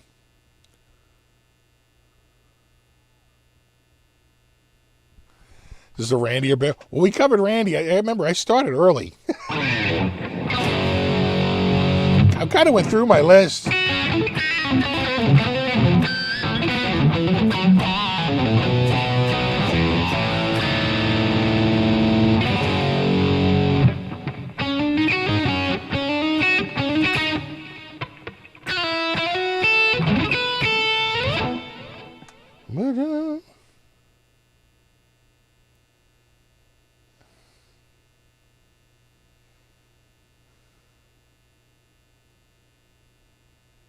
Oh, really? You have a lot of fire ant mounds? We have nothing like that around here.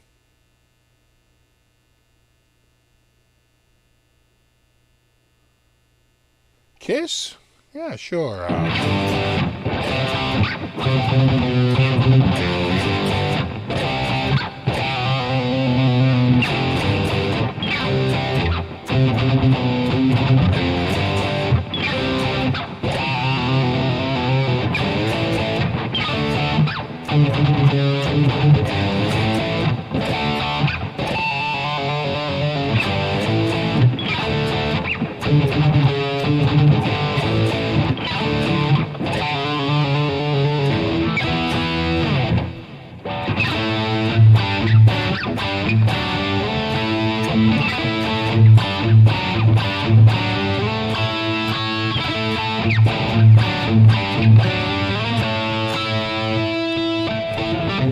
Hey, speaking of, someone talked about crabs and body lice.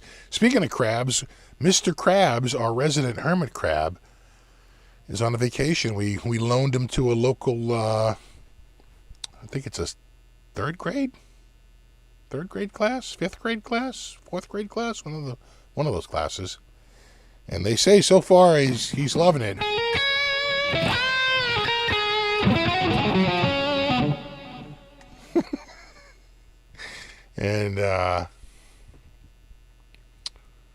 And we have made a decision. We're getting rid of the tank. We're getting rid of the fish tank. It's a big monthly expense, and it was never quite the same once we got the new big tank. The tank was ridiculously expensive, and quite frankly, they killed my favorite fish when they installed the new tank, which is my puffer. Little Puffy. Once Puff Daddy died, the tank was kind of dead to me after that, and it just never really took off. So we're winding it down. We're gonna get rid of we have a big barrel in the basement. We have to run a friggin', a reverse osmosis friggin' filter. Between heaters, between electricity. And I noticed, and I pointed it out to my wife, I said, that tank weighs about 1,200 pounds, about 1,000 pounds of water, and all the rest of the apparatus. Like, my beams, luckily, are enormous. They're really thick. This is an old house. These are enormous friggin' beams. And they go up and they go over and they hook on to the next, right? How they do that, they hook one side and hook over. And they go like so many inches on the other side of each beam, right? And it goes back and forth, right? It hooks over, and they put the floor on. It goes over the center beam of the house. Like one of those where it goes over, it's cracked. It cracked off. I said, you're ruining the goddamn house. And she's like, I know. I said, I'm so over this friggin' tank. And so, the reef tank is it's a big pain in the ass at this point. And we're not even like we're even handling it. We've outsourced it. But, it's hundreds of dollars every single month. And, we could just see that money being spent someplace else. That's for sure.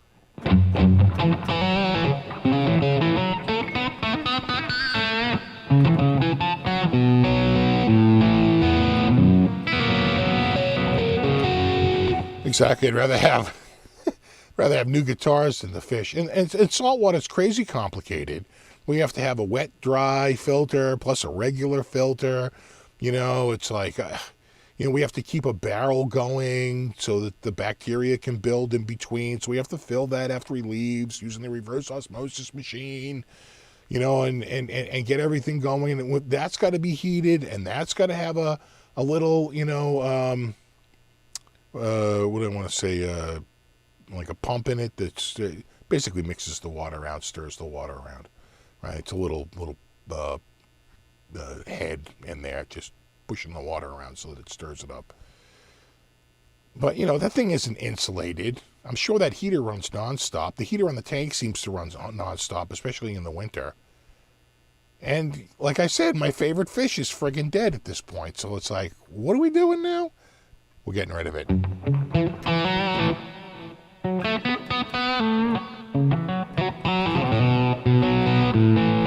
Exactly. A screensaver's a lot cheaper.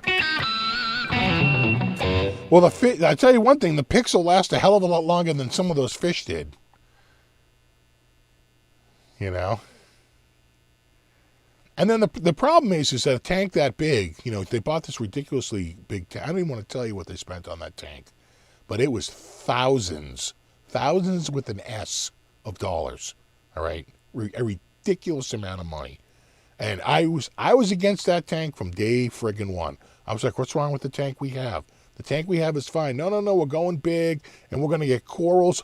They put so many corals. They spent so much money on corals for that tank. They never last, right? They've probably put 20 corals in there. I think they got 3 that are still going. It's like, you're throwing your money down a well. You're throwing your money down a well. A money well. And, no. Oh, Joe, I wish it was 3,600.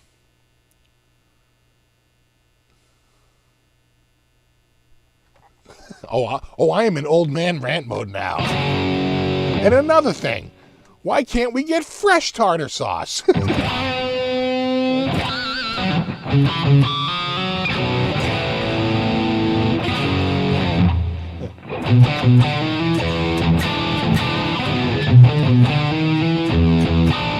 No, yeah, salt water it's a total nightmare. And I remember when we got it and they were like, yeah, we're getting a tank. I'm like, yeah. And they're like, a saltwater tank. I said, no, you're not.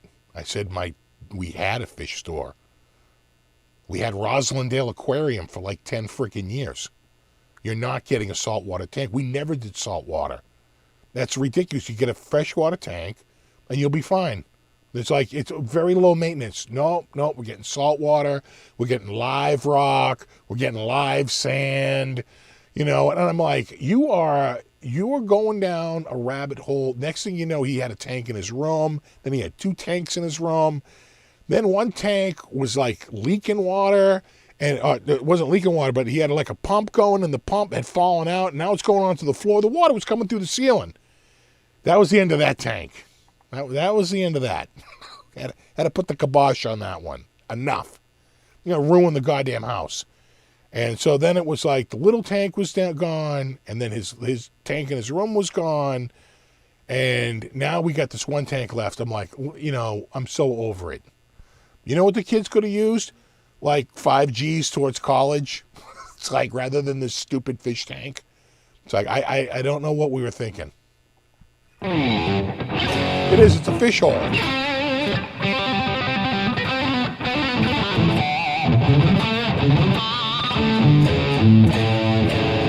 It is. It's time to move on. Cut your losses and go. And then the thing is like you say, hey, listen, we're going to get out of it. We want to sell the tank. They're like, that tank is worthless. You'll never sell it. It's like, when we were buying it, it was thousands of dollars. But now you can't give it away. It's like,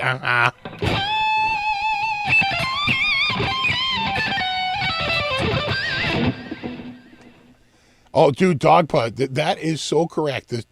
There's 2 days you'll love your boat. The day you buy it and the day you sell it. Those are the 2 greatest days of boat ownership.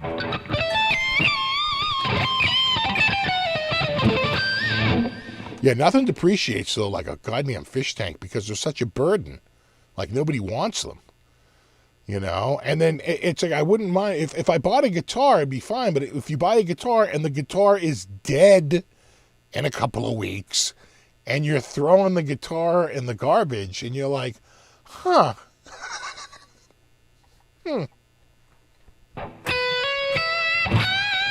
Yeah, pools can be bad too, but at least pool, around here we don't have a lot of pool life. Around here, you're lucky if you can use a pool for 3 months. It's really just July and August around here. I think the Ibanez will hold its value. You got to come over here soon, Speaker. Got to get you over here. You haven't been here in a while. I do like this Ibby. I kept the pickups just in case, but they're very oxidized. They're kind of green. Those are the original pickup rings, though. Original pick guard, original knobs. I think. No, wait. Not original knobs. I put those knobs on. The originals were the witch hat. You know those ones. Yeah, pools are definitely a money pit. Jacuzzis.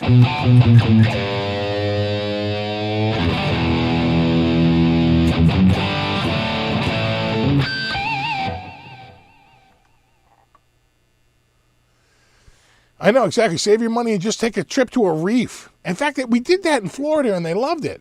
All right. I didn't do it. I stayed back at the hotel and got room service and a big pot of coffee and, hung out there. It was kind of a rainy day. And we were in Florida. We were at Universal. And they went to a place where they were like swimming with the friggin' dolphins. You know? It's like, just do that.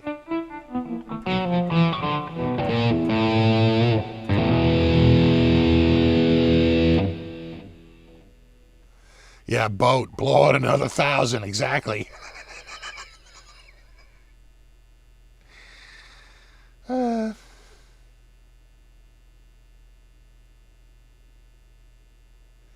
Yeah, Ibanez is so all over. I swear to God, Ibanez just puts out like a new guitar for that year and then it's gone. They had like this lineup in 2019, they're all gone. Whole new lineup in 2020, they're gone. New lineup in 2021, they just seem to be, boom, done and gone. Some of them last longer, like the Genesis series, but a lot of them they show up and they go. Like the 5120.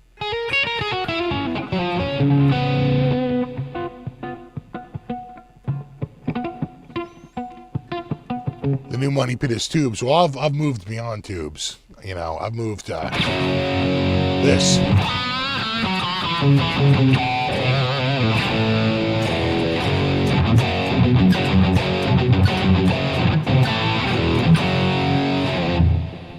I'm not worried about the tube shortage.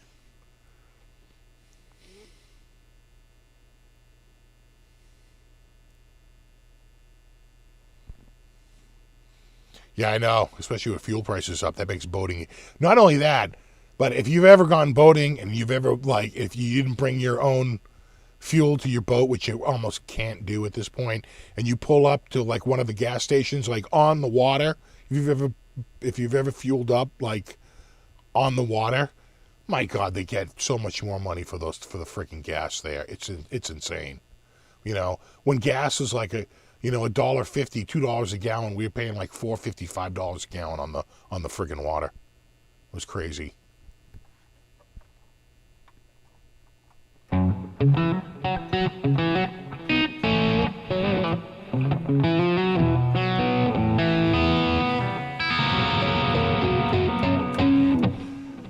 Yeah, and then the other thing is you'll spend all this time to get all your tubes going and all that analog sound.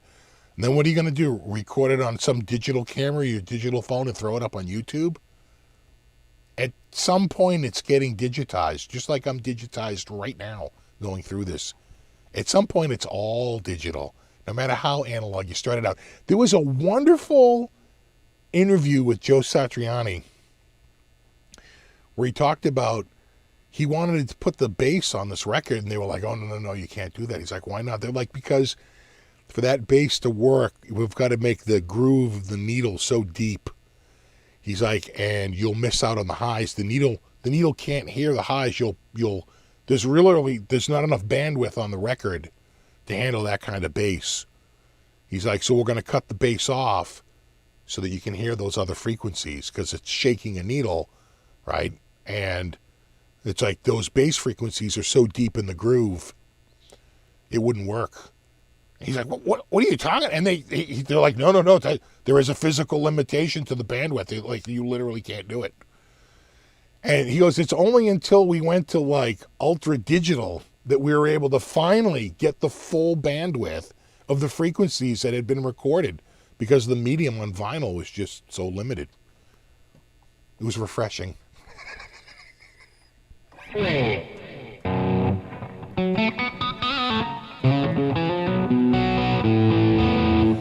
But the tones live, they're all MOSFET amps, right? You might be hearing a tube amp, but you're hearing a tube amp on the stage that's captured by a microphone and running it through a massive solid state MOSFET, right? And then out through most likely full like radial horns and ribbon tweeters and, you know, subwoofers and mids and all that, right? The sound systems are pretty good now. And they're light.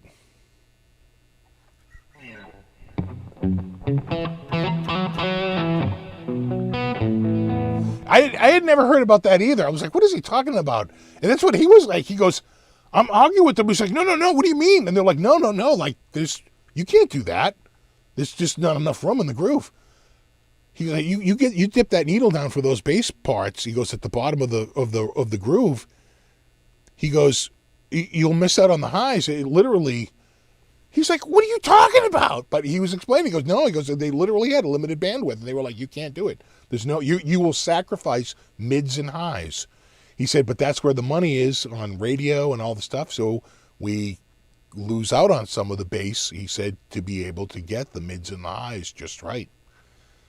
It was mind-blowing.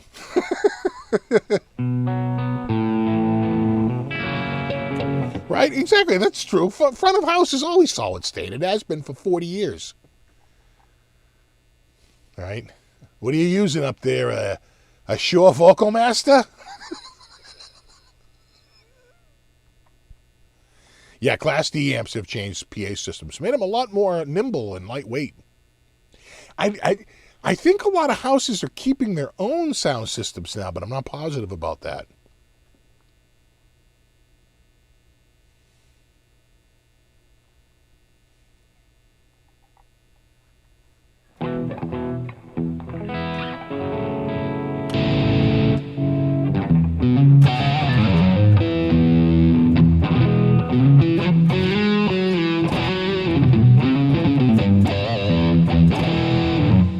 Yeah, well, that does sound right. I remember one time I had a teacher who she was teaching classical. It was like a music class, a classical class, and they wheeled in like a record player and a cassette player, you know, on a roll around cart, big tall cart, like those old TV carts. Remember those, like from the 70s and 80s, but. It had a stereo system. Might have even had TV at the top, but she had a stereo. And they had two speakers at the bottom, which she didn't take off the cart. She puts the record on, and of course, it's immediately a feedback loop. And she doesn't know what to do, and I yell up, turn the bass down. And she turns it down, and it goes right away. She goes, oh, thank you. Thank you.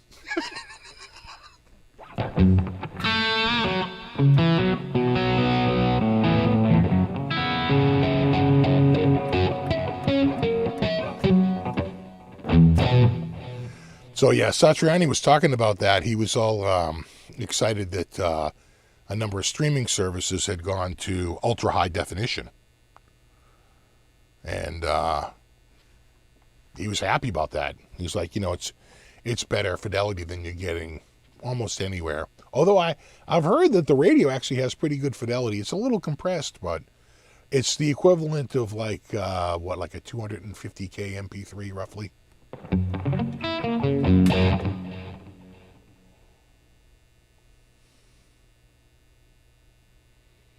What's up, Adam? I haven't tried their DNA effects. Is that their new multi-effects there? Looks interesting. Yeah, the little Joyos. What about the low end of the cowbell? Look, at the end of the day, you'll be wearing gold-plated diapers.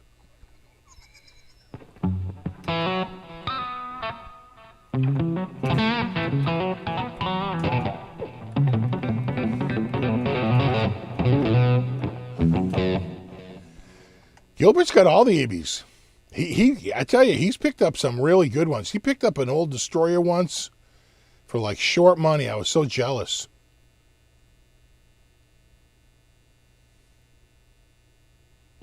Oh, my Sparks video, the new one there. Spock. That's a nice little lamp. In fact, it's right here. Oh, I can reach it. Oh, it's a little heavy. There it is. Well, Sparky. And there's that radiator, the passive radiator on the bottom. Well, sparky. Oh, it's got a little weight though, especially when you have your arm extended.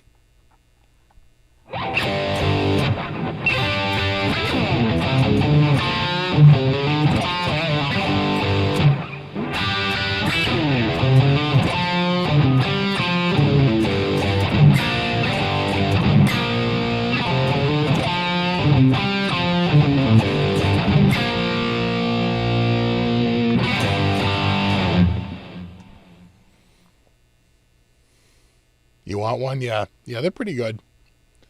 Nice little.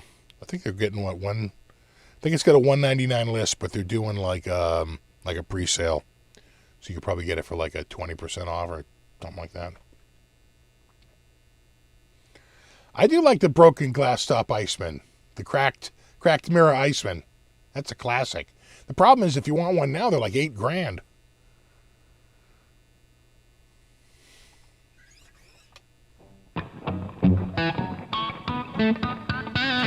Little Sparky.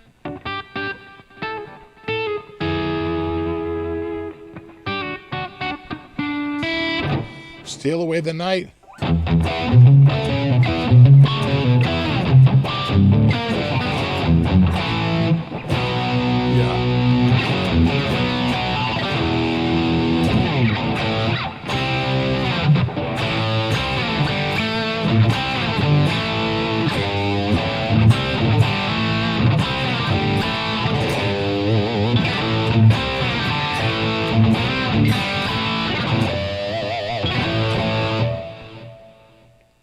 Greetings in Ireland.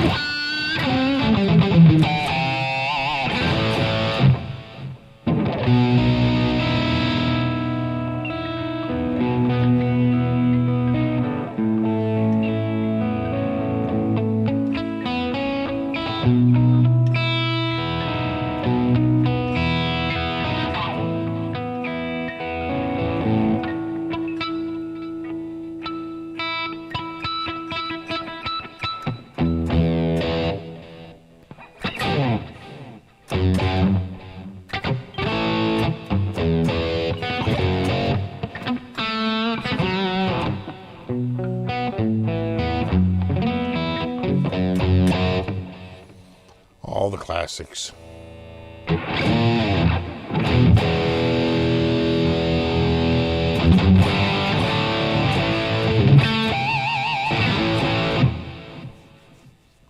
Yeah, 2 epic albums.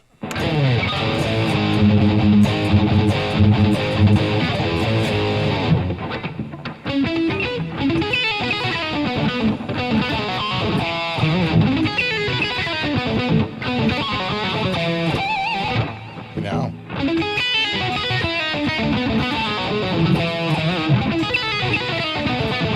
See, I'm just like missing it. Because you have to skip over.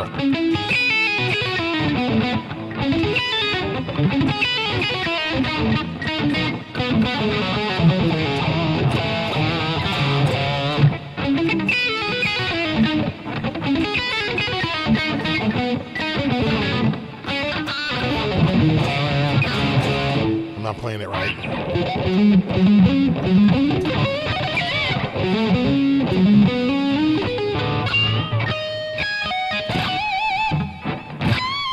Yeah, crazy riff.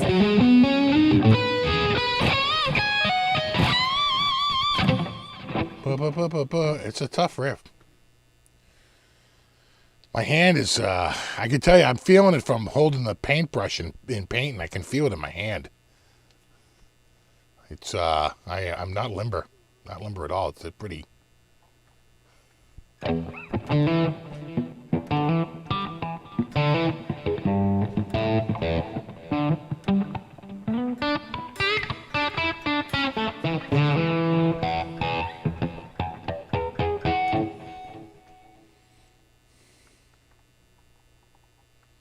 Yeah, exactly. I have a little of the arthritis.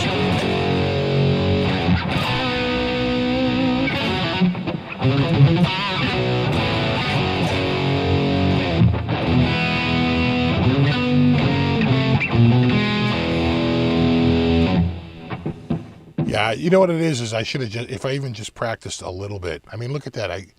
There's still a bit of an indentation in my arm. And my arm looks a little, again, I can just see it's like a little swollen from working the brush, man.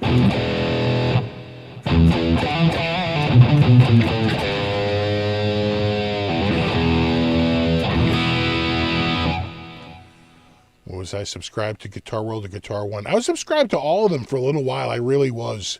I kept getting so many magazines. I used to get Guitar One, Guitar School, Guitar Player, Guitar World, Guitar for the Practicing Musician. You know, and then eventually, I think Guitar World bought them all up, right? Guitar for the Practicing Musician bought them all up. And then they got, I think, in over their heads. And then they wound up just selling out to Guitar World eventually.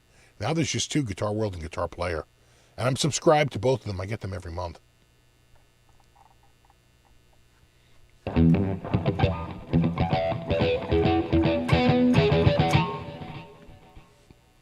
Your knuckles are bad every morning, 30 years of automotive, yeah. Especially automotive. You're working on something, all of a sudden it gives, and you crack your knuckles right into something. God, so many knuckle crackers over the years. I'll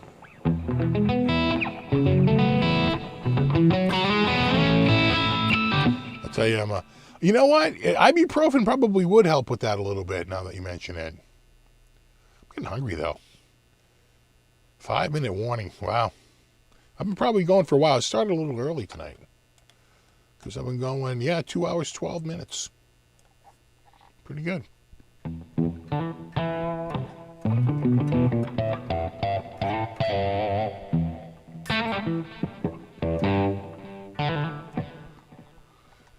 Tons of magazines you never, yeah. Well, that's what happens, right? I tell you what,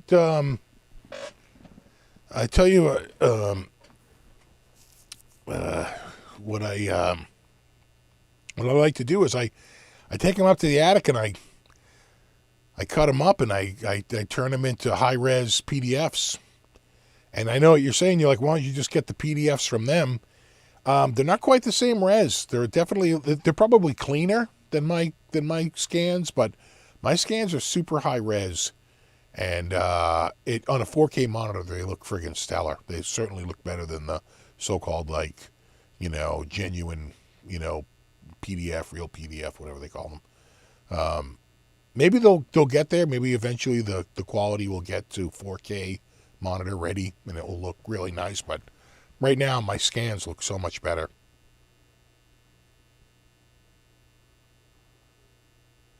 Yeah, I don't take a lot of. The only time I take ibuprofen is when I have a headache. I rarely take it for body aches. Or swollen anything.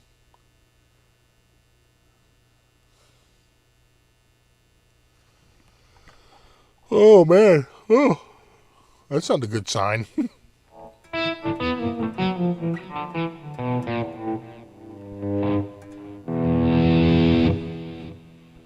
The problem with Hamer is that Hamer was so all over the place, right? The Hamer USA stuff was all great. But at some point, they either went under or they got sold out or he sold the name. And those Hamers have been all over the place. Varying quality depending on who happens to own the company at the moment.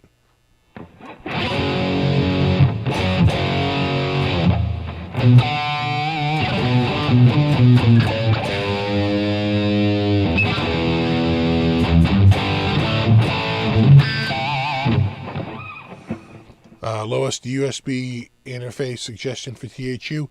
I like, for a cheapie, the Scarlett Solo, because it uses ASIO drivers, and that's the key. If it doesn't have an ASIO driver, then you got to use some generic solution like ASIO for all, and it's not optimum. You really want one that's made for the hardware.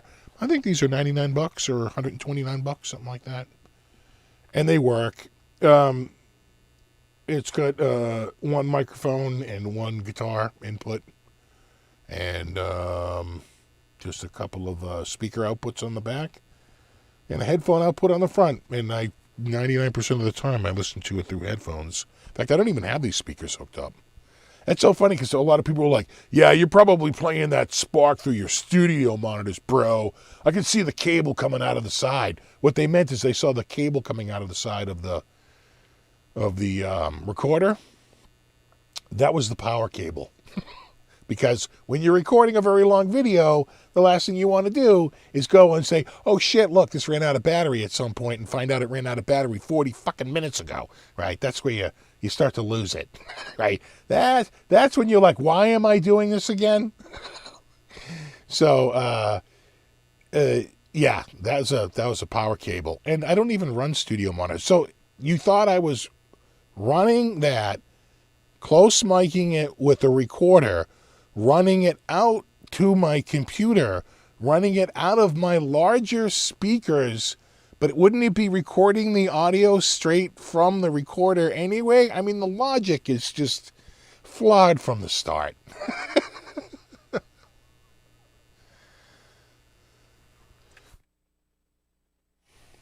Yeah, that's what I recorded the speaker and then ran it out to my studio monitors and then recorded those studio monitors. It was like the stupidest thing I had ever seen. And we're all worse because of it.